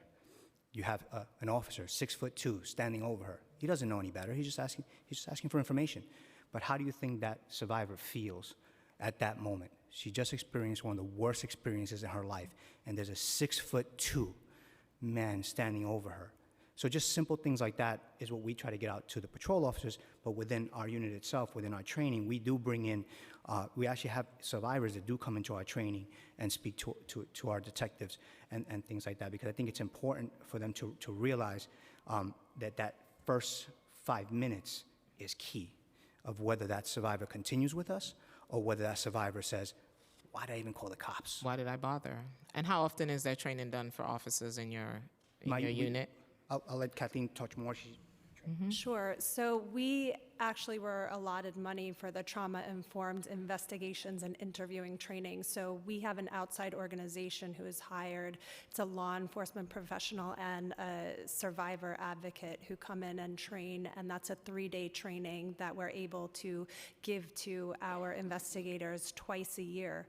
We were also just allotted funds. The department sees the importance in the trauma-informed training, and especially around youth. So we were just allotted funds to have the National Child Advocacy Center come in and do trainings that are 5 days a week, 3 times a year. That way we can get all of our investigators that are working with minors trained in child forensic interviewing practices. So that was really huge for us, because we used to go through partner agencies like Safe Horizons and ask them, can we have some spots when the National Center comes to train your people? But now the NYPD is giving us the ability to give that training to all of our investigators 3 times a year. In our mandatory annual refresher courses for the child squads, including the human trafficking squad and the adult squads, we have advocate partners who come in and train on trauma-informed practices, how trauma affects the brain, how we see that manifest in survivors. So, and ways to sit down with the survivors and really be able to talk to them in that trauma-informed manner. We also do scenario-based training so that we're testing our investigators to see, we give them a scenario and they have to act it out in front of people who are critiquing them to see how they would interact in certain situations. Another thing that we recently added as of when I started was vicarious trauma training, which is extremely important for the investigators. These investigators are handling the most horrific crime investigations every single day. They're seeing child sexual assault materials, they're hearing from children, they're hearing from adults that have been through horrific rapes, and we need to give them the tools to identify how that's manifesting in them, because if they're feeling burnout from that or just taking every case, like, they need to be able to identify, this is what's happening in my personal life, how can I fix this so I can be the best investigator on my case? So we're really paying attention to that as well. So also in the Chief's interviewing practices, Chief and I interview everybody who's going to be an investigator within Special Victims Division. And that's important because we're looking for people who have a demonstrated history working with children when it's going to be someone who goes in the child squad. Is this a former ACS worker or someone who has shown some sort of passion? Is this a person who worked with underprivileged youth or a person who worked with children who have mental health issues? Because we want that person, because it shows that they have this demonstrated history of wanting to work with these type of people and these type of victims, and not just, I want to go and get my detective shield in special victims. So everything in our training goes to the trauma-informed practices, and we hear from the different advocate partners that we work with and that come in, and we allow them to review our cases for victim interaction and how we're doing, and they are seeing major improvements since all of this training has come to fruition in special victims. Please continue to scale up and do as much as you can to make sure victims feel respected and treated with dignity. Have you engaged the faith-based community and any CBOs that you're working with? That could go to anyone. Around this particular work, or just foster care in general? I can't hear you. Around Around this particular work? Mm-hmm. I'm not Yeah, I look aware of, surprised. I mean, yes, definitely community-based organizations. Our trainings are open to the public. We often partner with them to provide services. So in that vein, yes, in terms of the training, and then also providing particular supports and services. In terms of foster parent recruitment, we often partner with faith-based communities to get the word out. Foster parents are engaging their own religious family members or within their networks, so whether they're going to a church or a temple or a synagogue, to recruit and inform people about foster care. We also have worked close with, not on our watch, Reverend Q. So we are working with faith-based organizations. She had arranged with a different faith-based organization a sex trafficking forum, and ACS was part of that.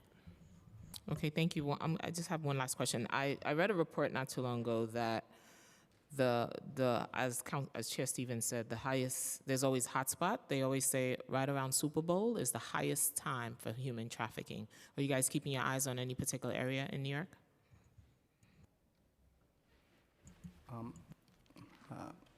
Councilmember, off the top of my head, I probably wouldn't be able to think of any. But again, it's also something that the department itself, in general, the whole department, whenever those situations come, all-star games, or those big events that would come in, I think we're having the World Cup in a couple of years. Those are the times where they really start focusing and looking at those things, using every tool in the toolbox that we have. Yeah, and to piggyback what the chief said, one of the things that we most certainly look at, especially if the Super Bowl, for instance, is going to be in New Jersey or close to New York, one of the things that we look at is obviously hotels, and that's one of the things that our unit does to start looking for, especially minors that are within, posting in Manhattan or I don't want to get into too much specifics, but that's one of the things that we do look at. Okay, thank you. Thank you, Chairs. Thank you. I have a couple of questions from DYCD, and some of our members who are on Zoom sent me some questions over, so I'll ask those right after I ask DYCD's these couple of questions. The 2022 State Controller's Audit of ACS and DYCD service found that DYCD does not have procedures requiring its providers to screen youth for indicators of trafficking. Since the release of this report, has DYCD implemented procedures to screen youth at risk for being trafficked? No, we do not have a specific screening tool that we require our providers to use. They are able to screen the youth that come into the program in the way that they see best for their case management services and their mental health practices of their organization. But do we not think this is something that's important? Because I think that even especially with like the drop-in centers and the shelters that are operated, that it would be important for us to make sure that, there is some uniformity around screening for this, because they're so in flux when they're coming in. Yeah, I think that the point that you're making is definitely a valid one, and one that we have been considering since the audit. I think in our exact response was that, it's something that we would continue to look into and to figure a way that we can apply that. But outside of like a RFP process, we're not able to do that just yet. But it is something that we're considering for future implementation. I mean, we can convene providers and say these are some tools that we want you to implement. We don't need to necessarily do a RFP process to continue to give providers additional tools to implement the work. So I don't want us to fall on that one, because I want to just clarify what I'm saying is to require them to do it is different than to suggest. We definitely we can strongly suggest, recommend, because we are the funders, and we can Yes. strongly recommend Yes. that we want information, and because it Yes. happens all the time with stuff that they don't want, they don't feel like it's necessary. So I think that when we have situations like this is important for us to be thinking about. How do we make sure that there's uniformity and there is some screening tools, and also giving them support. I don't think we should do something that's super strenuous, but I think this is something that after this audit came out, we should have started to put things in place. We've definitely been discussing and talking about different tools that can be used, but implementation is not present. But we do suggest tools that are viable to our providers. It's just not a requirement for something that they must use. So we do suggest it, but they do have the ability to select the one that they think is best for them. Yeah, and not to harp here and I'll move on, but I just want to like make sure, especially even with best practices, because there's a couple of things that could be going on. We know that our providers are often pulled in so many directions, they might even not know to look for it. And so we might have some providers doing it and some doing it better than others. And so I think out of this conversation and this order, we should really be thinking about how do we buckle down and really put together some best processes and strongly recommend in the same way we recommend other things that sometimes isn't necessarily mandatory that we ask them to do. And I do not see any provider being like, we don't want to screen for sex trafficking. I don't see anyone saying that. Like, I know a lot of them and I don't see them saying that. So I think that we can move in a direction to start getting some work and best practices put in place around this. Yes, Chair. We continue to require them to screen. Screening is not an option. They all have to screen. It's just in the uniformity that you're referencing. Yes. What factors the DYCD believes contributes to the increase in the numbers of identifying sexually exploited youth between 2022 and 2023? And how is DYCD responding to this trend? The difference between those 2 years, of course, there's going to be always some slight variation, but from the previous years, that was actually a big decline. We had significant decreases from 2020 and 2021 as we went into 2022. So there's always going to be some variations. To know exactly where those are coming from, not sure, but we will always continue to assess the needs of the population to make sure that they're getting the supports that they deserve. Research indicates a strong link between youth homelessness and vulnerability to trafficking. What measures does DYCD take to protect youth in its care from falling victim to trafficking, especially as they're transitioning out of shelter?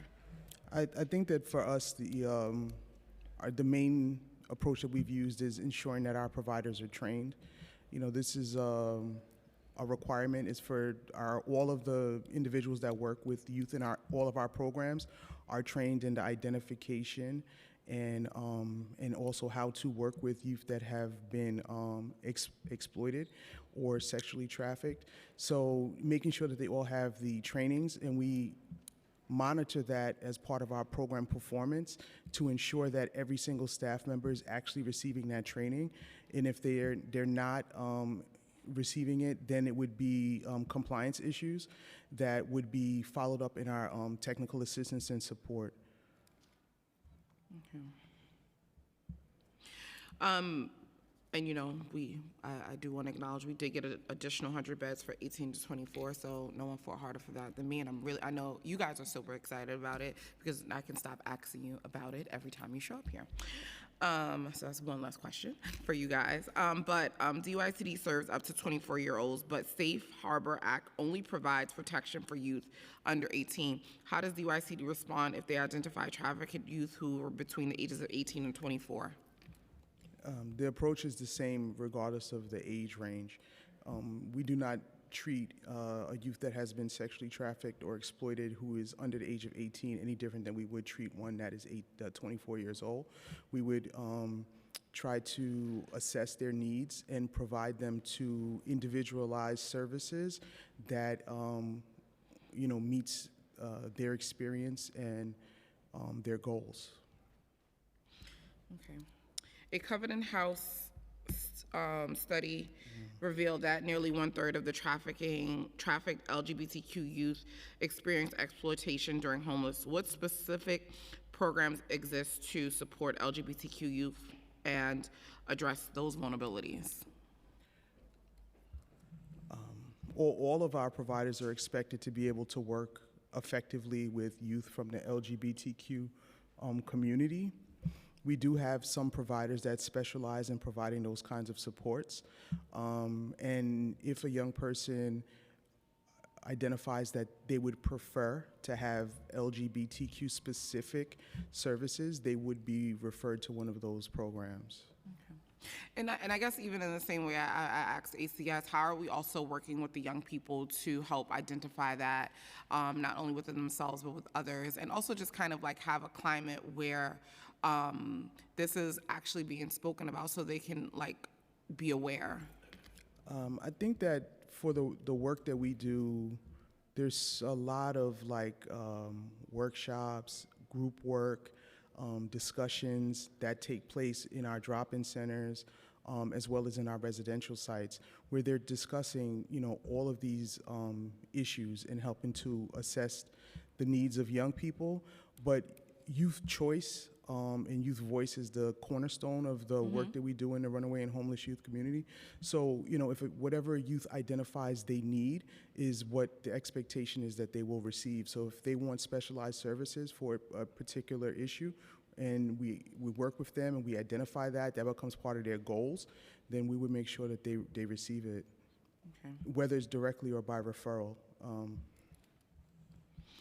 Yeah, I think that's one of the things that often to me is like, we're always talking about how are we training the staff up and those things, but I'm real big on like how are we like even shifting the culture within our participants for them to also like be able to identify if someone's like even coming to them with these type of things and like preparing them so they can know how to ward it off. Because sometimes, again, like I said, I worked with young people where they did not know because no one told them like this is not okay. So I really want us to even think about like how do we continue to cultivate these conversations, because if it's not something that people would be proud of, right? And so even with it, understanding that we thrive on like youth voice and choice and all of that, but if this happened to me, I'm ashamed and I don't want people to know, and so it's really hard to allow that. So I think we have to figure out a way to make sure that these are part of our group discussions and in our healing circles and all those things, because it becomes really hard for young people to even want to talk about it, even if it's been identified. It's a sense of shame that comes with it. How does DYC ensure that shelter programs and shelters and programs funded are equipped to meet with the unique needs of trafficking survivors, particularly LGBTQ youth and foster youth? For us, it would be the same responses really in the training. Working with LGBTQ youth is also required training. Working with youth that have been exposed to sexual exploitation is a required training for every single person that works in any of the programs that come in contact with one of the youth. And this is something that we monitor for performance, and we enforce effectively with our providers. How does DYCD collaborate with OCTPP and other specialized providers to deliver a continuum of care for trafficked youth? OCTPP? Yes. What is that program? What is it called again? We definitely collaborate with all of our other... Office of Child Trafficking Prevention. Sorry. We definitely collaborate, with all of our other city organizations. We collaborate with End Gender-Based Violence, with ACS, with all of the different entities to provide the resources that we need for the young people that we work with. We frequently have those various entities present in our provider meetings to explain the resources that they have to our providers so they know how to access those resources.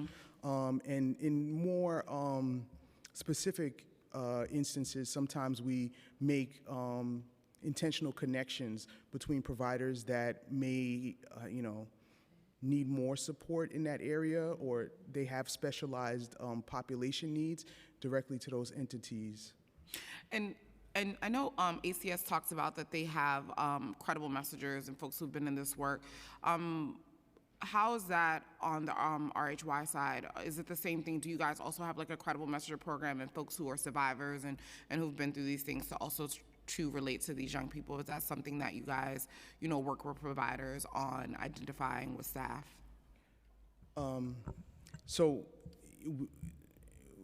GEMS is one of our contracted providers for runaway and homeless youth services.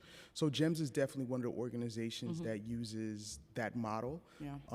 But outside of GEMS, I think that, you know, it's encouraged for our providers to recruit individuals with lived experience and people with adjacent lived experience that can best connect with the young people that we serve. Yeah, I just, you know, just hearing some of that today, I just think it's just like so important because, again, it does come with a sense of shame. And so to have someone to be able to identify with that at these places, and also thinking about how do we then, if that's not a requirement, how do we then collaborate to then, whether that's them being part of some of those groups and doing the work. I don't, you know how I feel. Like, I don't understand why we're not doing a lot of the close collaboration anyway. If, you know, if ACS is doing it and they have this, then how are we making sure that everyone has access to it? It's all the city. These are all our children. And so, you know, even thinking about if providers don't have that, you know, how do we then open up the space to use the resources that we have? So that's definitely something we should be thinking about and working on, because I think that it's so important that these young people do not feel shame, and that there's other people who've experienced it and they've been able to overcome it and understand that there is light on the other side. So we need to figure out how your incredible messengers can go to these, you know, RHY shelters and be talking to these young people and just working together, because I think that that is really important. And I see you guys wanted to add to this. Yes, just to your point, I also think that that's incredibly important. When we go and do outreach in some of the areas that are prone to sexual exploitation, we do outreach with some of our advocate partners, and they all have survivor leader programs, and some of the survivor advocates do come out with us to do that outreach, so that it's not just an advocate or a member of the police department approaching these young individuals. It's actually a person who has that lived experience. So we absolutely agree with you, and we're going to continue to do work in that space. Yeah. I have some questions from my colleagues who are on Zoom, and because we don't have quorum, they can't act. So this question is from Councilmember Williams. Would you agree that this annual reporting will require increased transparency and public trust in NYPD's handling of missing people? So I believe they're asking about the bill around, do you think that this would help with transparency and getting this information out?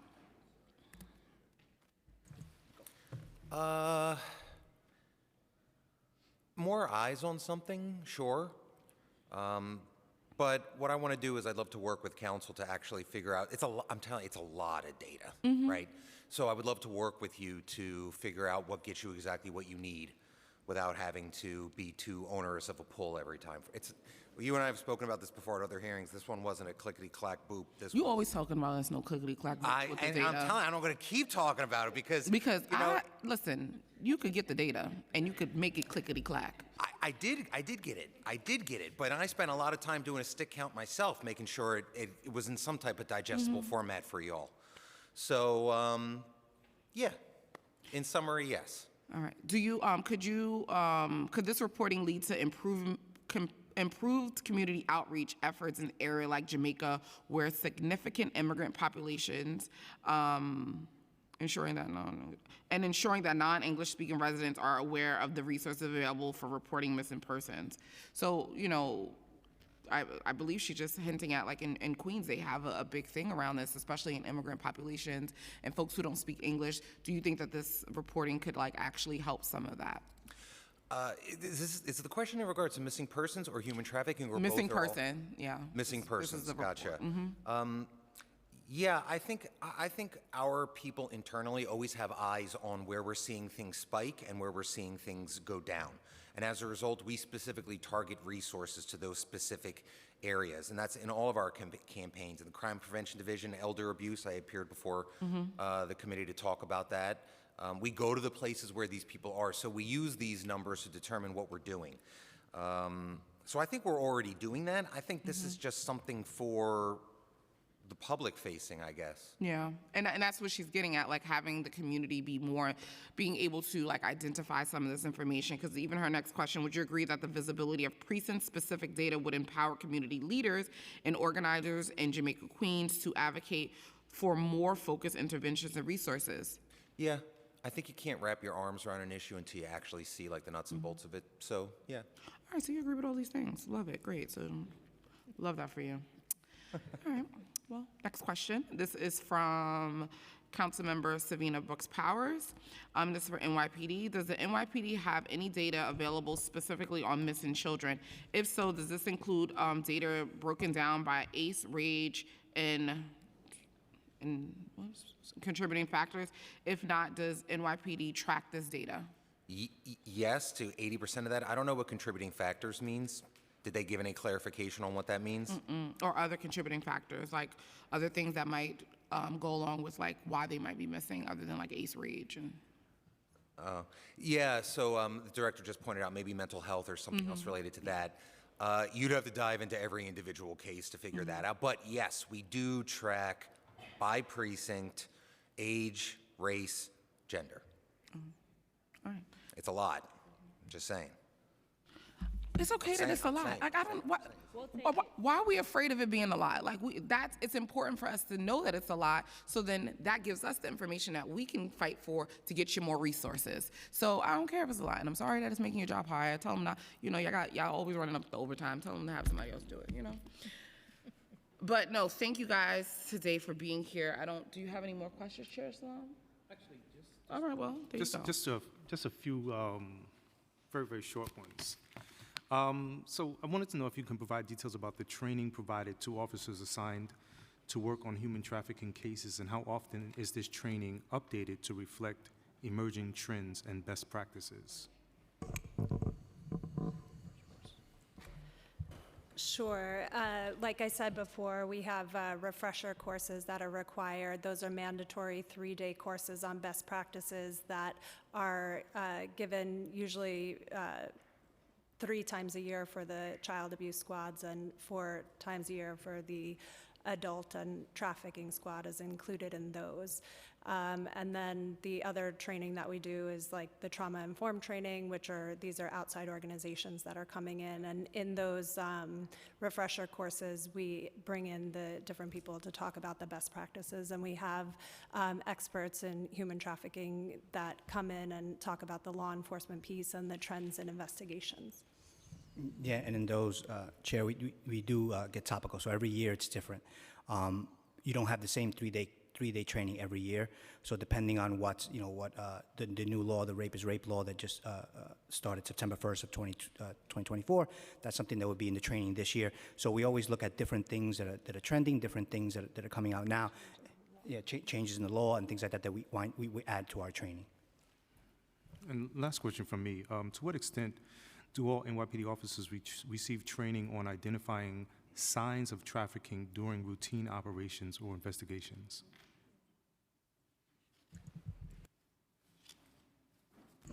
Chair, let me just make sure I'm understanding you correctly. Do you mean all NYPD officers, or do you mean specifically the people who are assigned this type of work? All? Yeah, because I know that, in terms of the work, it's a lot that you all may be exposed to. So I'm just trying to find out, is there... I got you. Yeah. I got you. I didn't look into that, but I will double check and I can circle back with you for that information. All right? Unless. Go ahead. Yeah, one of the things that we do is we do have a block of recruit training that my special victims trainers actually teach all the recruits that are coming into the police department. The other things I mentioned before is we do roll call trainings. We specifically, target different precincts for different type of reasons. So we ourselves as a unit, we're small, but we do reach out to our patrol partners. I know the training unit within the NYPD is working on something in regards to the main question that you have. Thanks. Amy, Savina Brooks Powers wanted to let me tell you to say hello. She texted me to say that specifically, so I don't want to get in trouble. Because she's on Zoom and she couldn't come in because we don't have quorum, but she said to let you know, she said hello, and you're doing great. I don't have any more questions, but I do just want to make a quick statement before I let the administration go. Just around today, there was another press conference about an additional 100 youth who were in our juvenile detention centers who experienced sexual violence. And that, to me, is a huge alarm, just in the sense around we're sitting here talking about sex trafficking, and then we cannot even keep people safe in our care. And some of the cases are as late as 2021.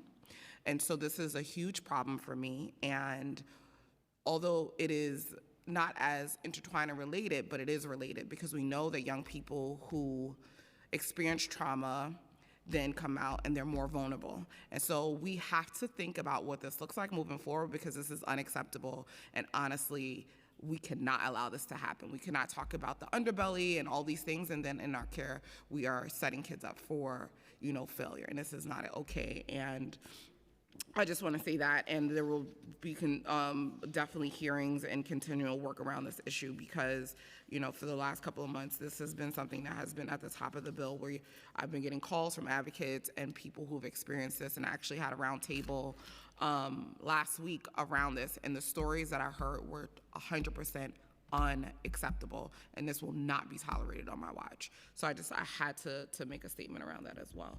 And so I don't have any more questions for the administration, and so thank you all for being here today. Thank you.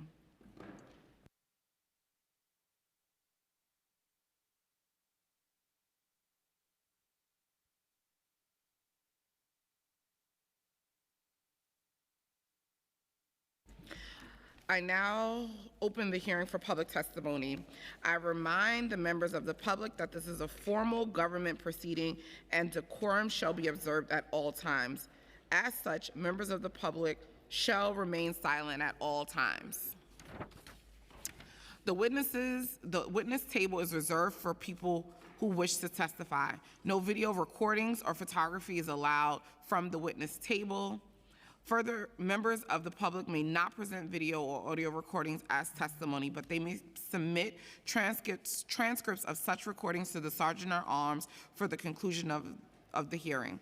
If you wish to speak today, at today's hearing, please fill out an appearance card with the Sergeant at Arms and wait to be recognized. When recognized, you will have 2 minutes to speak on today's topic, support for young victims of human trafficking.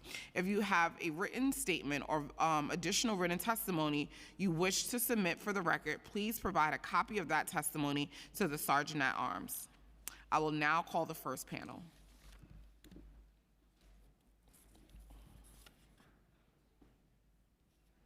Brianna, is this Plummer? Palmer. Sebastian Vank. Erica Lee. Myrie Moses.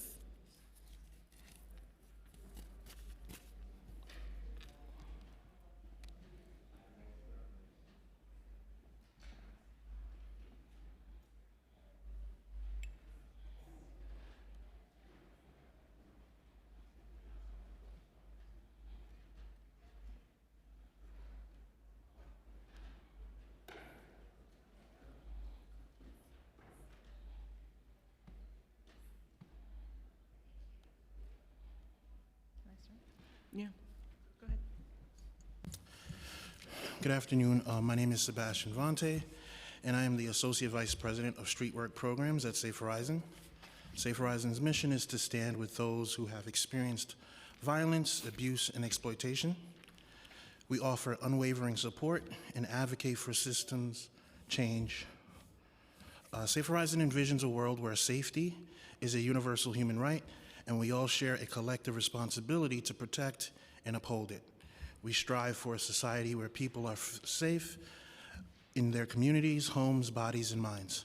I'm honored to share with you the critical work we do to support homeless youth and young adults, a population that faces extraordinary challenges, including the very real risk of trafficking and exploitation. At Street Work, our mission is to meet homeless youth where they are, on the streets, in parks, or other public spaces, and provide immediate support and a path to stability. Traffickers prey on the vulnerability of these young people, targeting their lack of resources, safety, and support. This is why the collaboration between our Street Work project and Safe Horizon's anti-trafficking program is so vital. ATP provides our staff both in our drop-in centers and our outreach teams with specialized training to recognize the signs of trafficking and take appropriate steps to address their immediate and long-term needs. Whether during an intake conversation or while engaging youth in the field, our teams are equipped to identify red flags, ask the right questions, and connect these young people to critical resources that can help them escape exploitation and begin their healing journey. But the work doesn't stop there. Many of the youth we serve are also navigating complex immigration challenges. For these young people, our Immigration Law Project plays an essential role by offering legal assistance to those who may qualify for asylum, special immigrant juvenile status, or other protections. We provide a lifeline for young people who are not only fleeing trafficking, but also seeking safety and stability in a new country. The legal protections and support we offer are often the key to helping them rebuild their lives free from fear and harm. To truly address the issue of trafficking, it is essential that Streetwork and other runaway and homeless youth providers have the resources and support they need to identify survivors and offer immediate assistance. This requires strong partnerships with the Mayor's administration and City Council to ensure there is adequate funding, staffing, and training for programs like ours. With sufficient resources, we can make sure that every young person who is vulnerable to trafficking receives not just shelter, but also access to specialized programs that meet their unique needs. This work is deeply impactful because it saves lives. Each connection we make, whether through outreach, anti-trafficking support, legal assistance, or specialized care, is a step toward ensuring that these young people have the safety, dignity, and freedom they deserve. Human trafficking thrives in the shadows, but our work is about shining a light and empowering those most at risk. I am proud of the collaboration between our programs, the role we play in addressing these challenges, and the opportunity to advocate for the resources and support that make this work possible. I am also grateful for our partnership with the City Council and for your ongoing support for our work. Thank you for this opportunity to share this critical work with you today. Thank you. Good afternoon, all. My name is Brianna Palmer, and I am an intern working with the anti-human trafficking team at Covenant House, New York, where we serve youth ages 16 to 24 who are experiencing homelessness. Many of these young people are survivors of human trafficking or have been at heightened risk of victimization.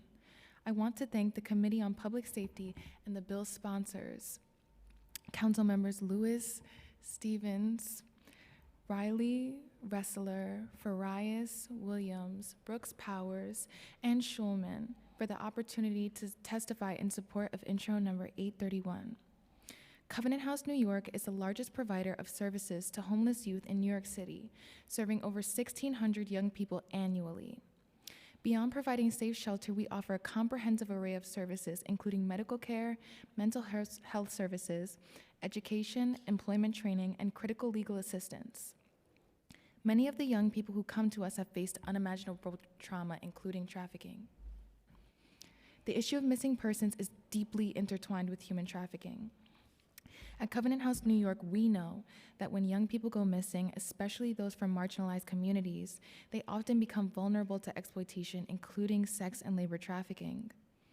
This proposed legislation represents a critical step forward toward addressing these vulnerabilities by requiring a comprehensive and annual reporting on missing persons cases in New York City.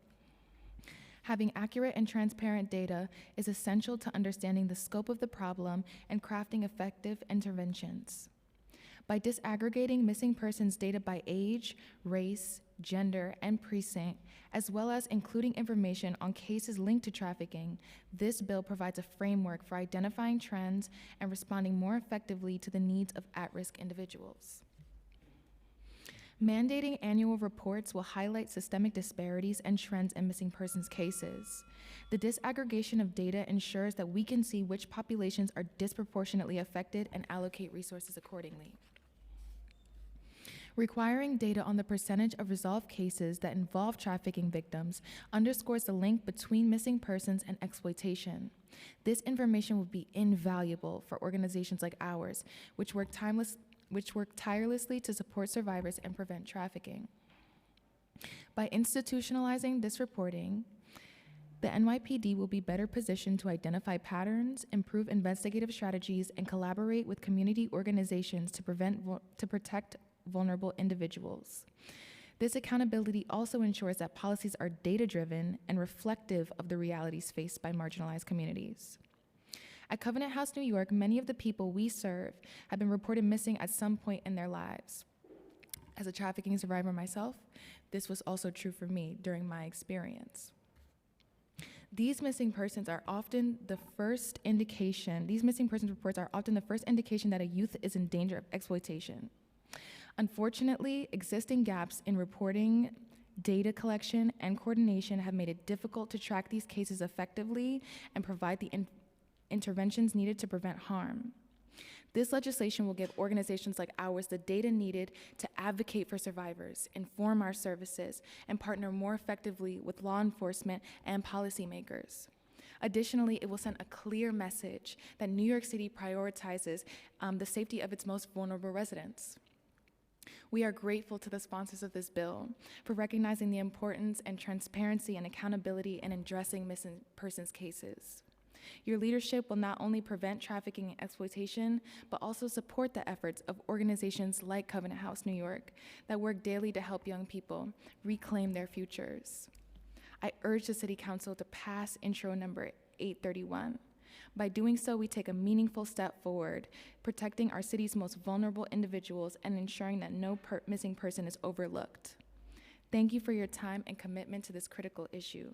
Together, we can make New York City a safer and more equitable place for all of its residents. Thank you. Good afternoon, and thank you, Chair Stevens, Chair Salam, and Chair Lewis, and members of the committees for allowing me to testify today. My name is Eric Lee. I'm the Director of Public Policy for Volunteers of America, Greater New York, a 128-year-old anti-poverty organization which operates 6 emergency and 1 Tier 2 domestic violence shelters in New York City. We also serve a large population of survivors within our general homeless family and women's shelters and are launching a federally funded transitional housing program for survivors of labor and sex trafficking later this year. First, I would like to take the opportunity to thank you, Chair Lewis, as well as members of the Council, NGBV Commissioner Sethi, and the administration for your leadership and support of Resolution 165 of 2022, calling on the state legislature to pass the SAFE Act. This would help single household survivors, which is often how survivors of trafficking present at intake, to access domestic violence shelters. While we are disappointed that the governor vetoed this bill, we are hopeful that the state legislature will reintroduce it, and we look forward to your continued support and leadership. Survivors of human trafficking may turn to domestic violence or general homeless shelters to flee their traffickers, but additional expertise and services are needed to better support them in their healing. VOA GNY, in recognition of this service gap, is standing up a new federally funded transitional housing program for survivors of trafficking, which includes a full-time human trafficking specialist to conduct outreach and public awareness, as well as offering specialized training for our staff within our domestic violence shelters on serving survivors of trafficking. Given the recent actions of the Trump administration's efforts to curtail federal funding to immigrant support organizations, we ask the Council to please consider adding local funding to help bridge the gap. Within our transitional housing programs, while our new transitional housing program will strengthen the skill sets of existing staff, there remains a need for deeper clinical expertise than current domestic violence contracts fund.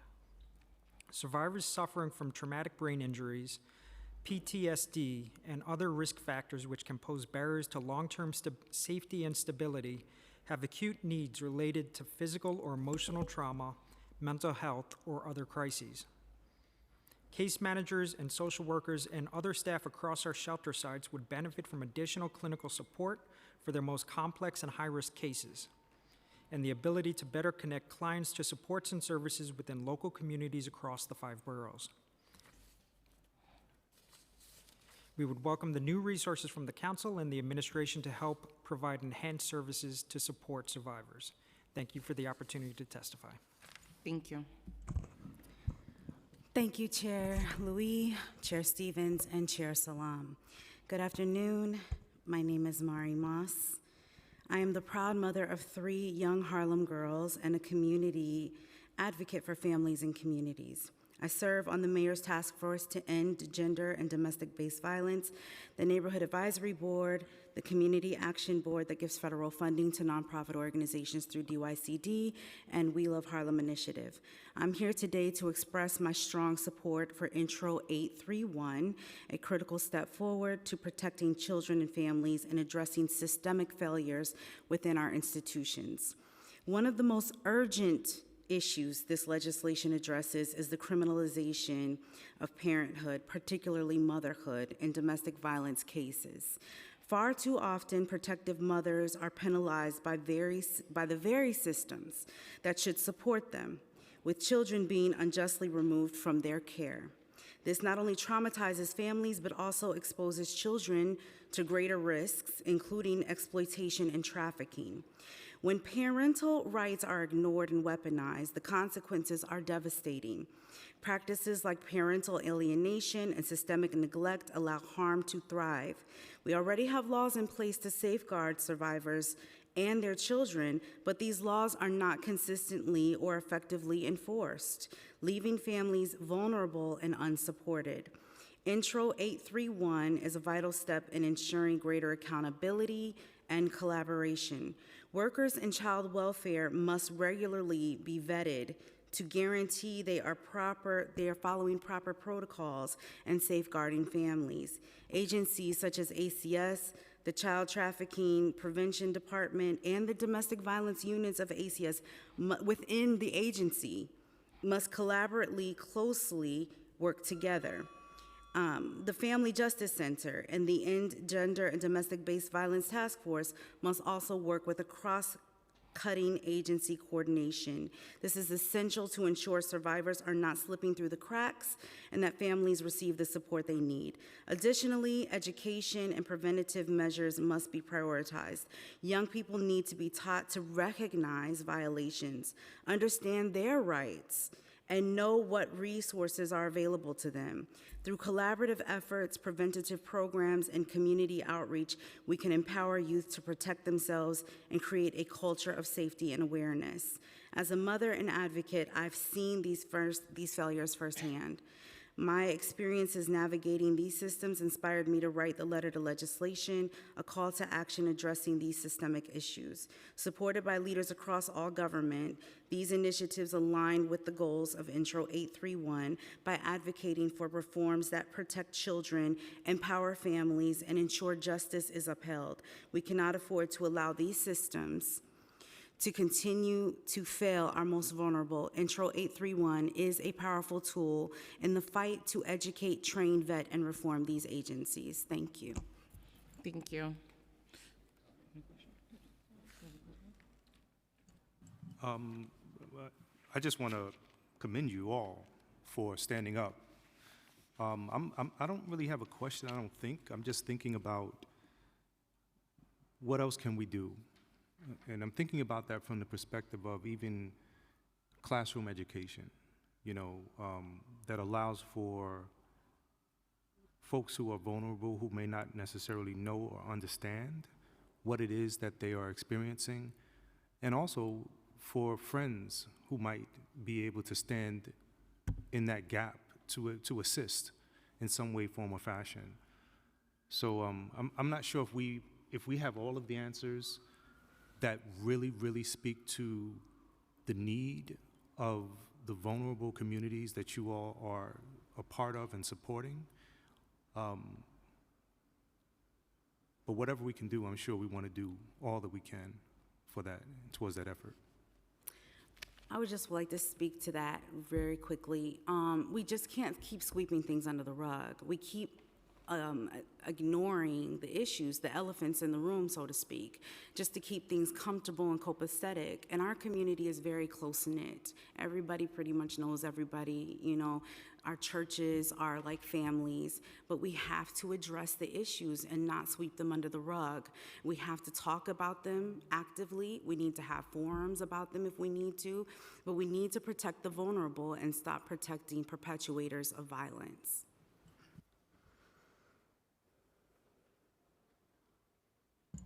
I just want to add, one of the things that we found very effective in the population that we work with, specifically runaway and homeless youth, in our drop-in centers, but also in our shelters, is that we create a very sex-positive environment, which allows for young folks to kind of engage staff in conversations that may seem really sensitive, and in that we may determine or find out a little deeper things around like some of the things that some of our young folks are experiencing.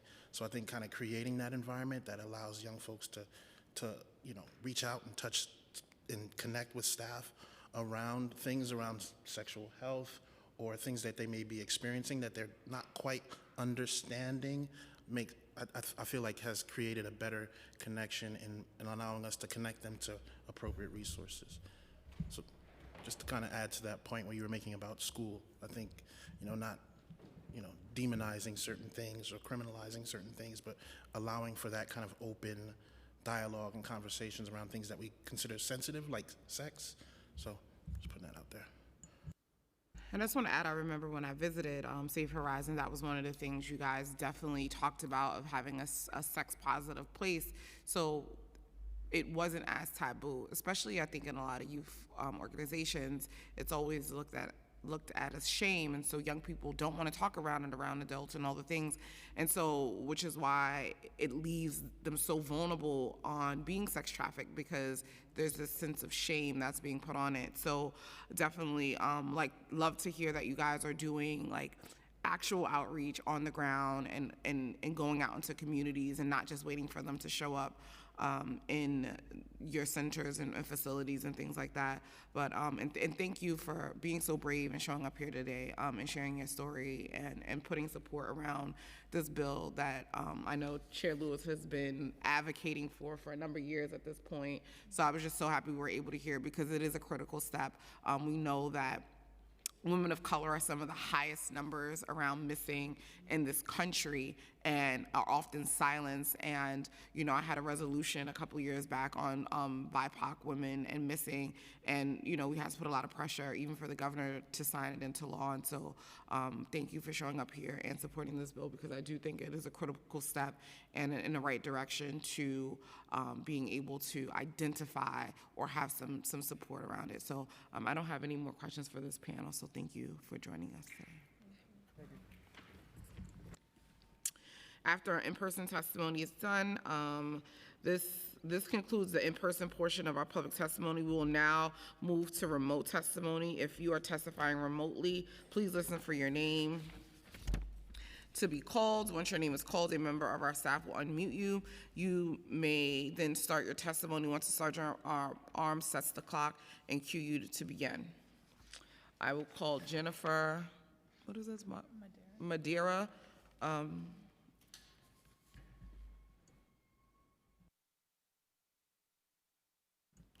Jennifer Madeira, going once, going twice. All right, we'll move on. We will be going to Tanisha Grant. Thank you so much, Chair Stevens, Chair Lewis, and Chair Salam. My name is Tanisha Grant. I am the Executive Director of Parent Support in Parents New York. We are based in Harlem and Washington Heights. I want to share my personal story. I was one of these trafficked youth. I was put into the system at birth, and I aged out the system at 17, straight to having a baby, straight to being trafficked and being on Hut's Point. There was never any support for children like me, for youth like me. What I got was a jail cell. So I am very, very, very happy to see you guys doing this work. I have some concerns. This work is being led by ACS and the police, and that's not too good for us. I deal with children that are being trafficked, youth that are being trafficked all the time, and the first thing they say to me, you guys, is don't call the police. Don't call ACS. I think that people who have lived experience really need to be called in. I just got an award for being a volunteer from the president. So I am telling you now that there are people like me that are willing to lend our lived experience and also our time to help the youth that is happening right now. I want to say that this is a generational thing. And there are lots of children that get left behind and fall beneath the cracks. Also, these programs or whatever support that these systems are offering are not publicized in our community. A lot of things I heard today, I'm hearing for the first time, and I'm very nosy about what's going on in our community. So while this legislation is great first steps, I'm Thank you. Your time's expired. more Let her- you can let her support go. for our youth. You can let her go. Thank you. Thank you so much for joining us today. I really appreciate it. And you've been at a number of our hearings and sharing your stories and advocating for young people and making sure that they don't have to have the experience that that you've experienced. So one, I just want to say thank you for the work that you're doing. And I guess the question I wanted to ask you, and I know you talked about having folks who have lived experience lead this work. Could you talk about like what that vision would look like for you? And ideally, obviously, most young people who are in these situations are like, don't call the cops because they think they're going to get criminalized, or don't call ACS because I don't want to be back in foster care. So what are some of your suggestions around what that could look like if those, you know, if you don't call those? Because I mean, obviously, you're encountering some of these young people. So what are some of the things that you're doing to work with them? First of all, thank you for your question, Chair Stevens. Our young people need to feel safe. And most times, the people that are going to make you feel safe is people that have had your lived experience. So there's things that young people will talk to me about that they won't talk to social workers about, that they won't talk to people from ACS about, that they won't talk to police about.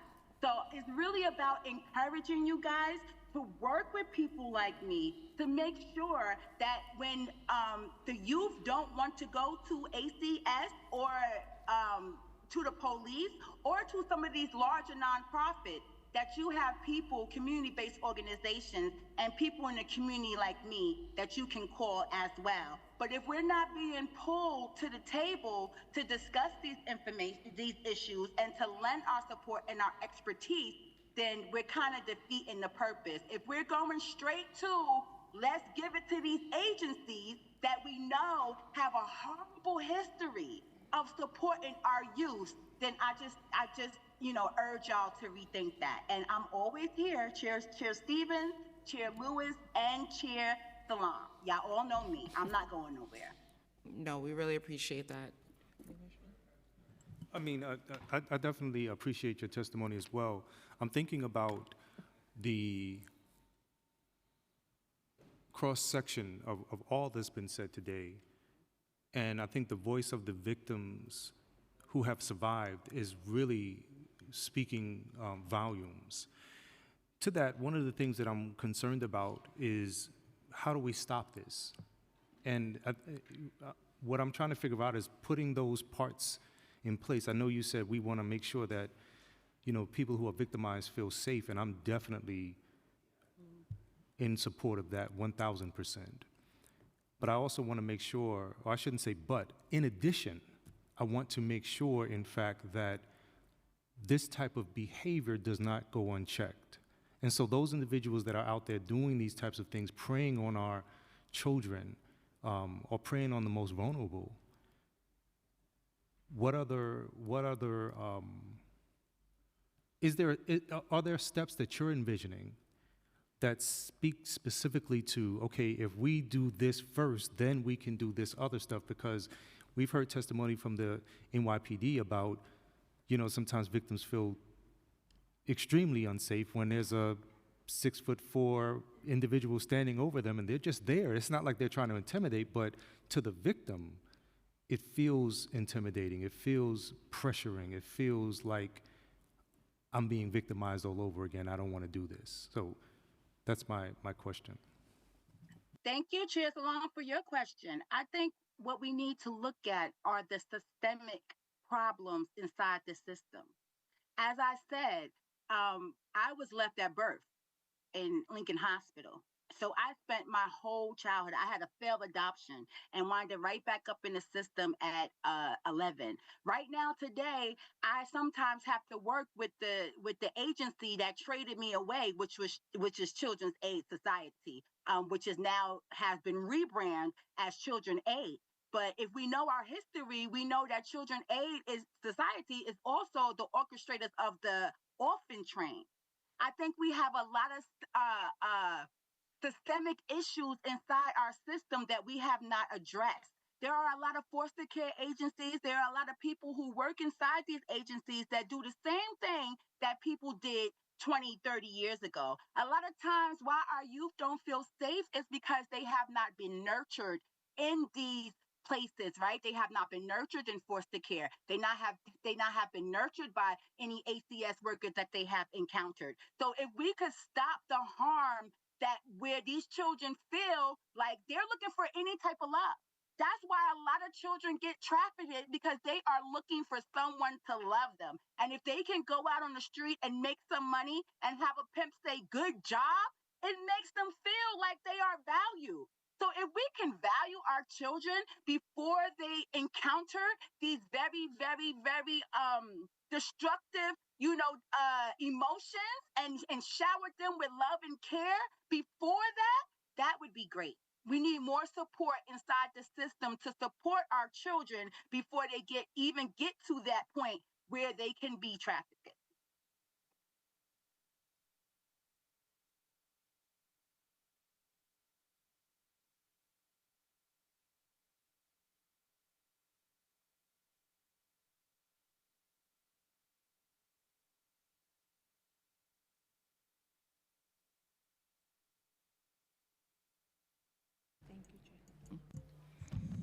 Ms. Grant?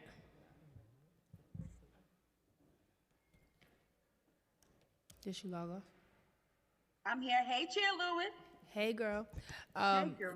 A quick question, because I know we have to end soon. I'm listening to everything you're saying, and I want to thank you for joining us, for your vulnerability, as well as everyone else that came here earlier to testify. Like you, I'm a Black woman, and like you, we got to learn how to hustle, right, to get to where we need to be.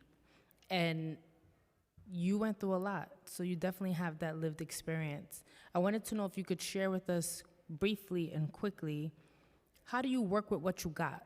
You heard from the agencies today, NYPD and ACS. While we're trying to make strides to change the system and to break down the systemic barriers that cause these ongoing issues, share with us, how do we work with what we currently have as we continue to work diligently to make those changes? Because these are the agencies that are currently working on it, and we can't deny that. You can't beat a dead horse, right? You got to work with what you got. You're a hustler, I'm a hustler. How do we work with what we got? I think that you encourage these agencies to really bring in people like me. Bring in people that's going to say, no, that's not the way to do it. Like, I feel like a lot of people who work in this field don't have the lens of, lived experience. This is a profession to them. This is a job to them. But to me, this is my life. These are our children's life. So there has to be better cooperation where it's not, the systems at the top and the people that hustle, like you said, and the people that literally have dedicated their lives to helping other people because they have the lived experience are left at the bottom and out of the conversation. Thank you for that. Well, thank you for always showing up and being such an advocate in these spaces. And just so you know, because you're not in here in the chambers today, so you don't see, ACS is still in the building, and so hopefully they heard what you said, right, around how do we make sure that we're connecting the dots, because in their testimony, they did say they have an Incredibles Messengers program that they're working on, and I did encourage DYCD to do the same, to support providers on that and do some type of collaboration. So I think this is a beautiful opportunity where we can have some collaboration and cross between someone saying that they want to help and be a part of the solution, and city agencies hearing that and taking that in and figuring out how to make that happen. So that's my hope. And like I said at the beginning of this hearing is about us talking about something that is the underbelly of this city that no one wants to talk about, because no one wants us to think that young people are being trafficked in the city, just like they don't like to talk about homeless young people, right? And so for me, it's about how do we shine the light on these issues, and they're not the underbelly, so that we can come up with solutions together to support our young people. And so thank you so much for being such an advocate. Thank you to ACS, DYCD, NYPD, and what was the gender?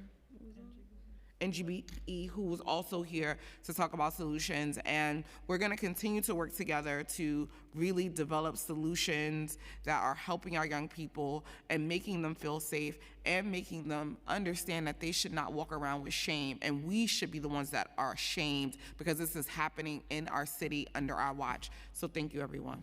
And with that, I close this hearing.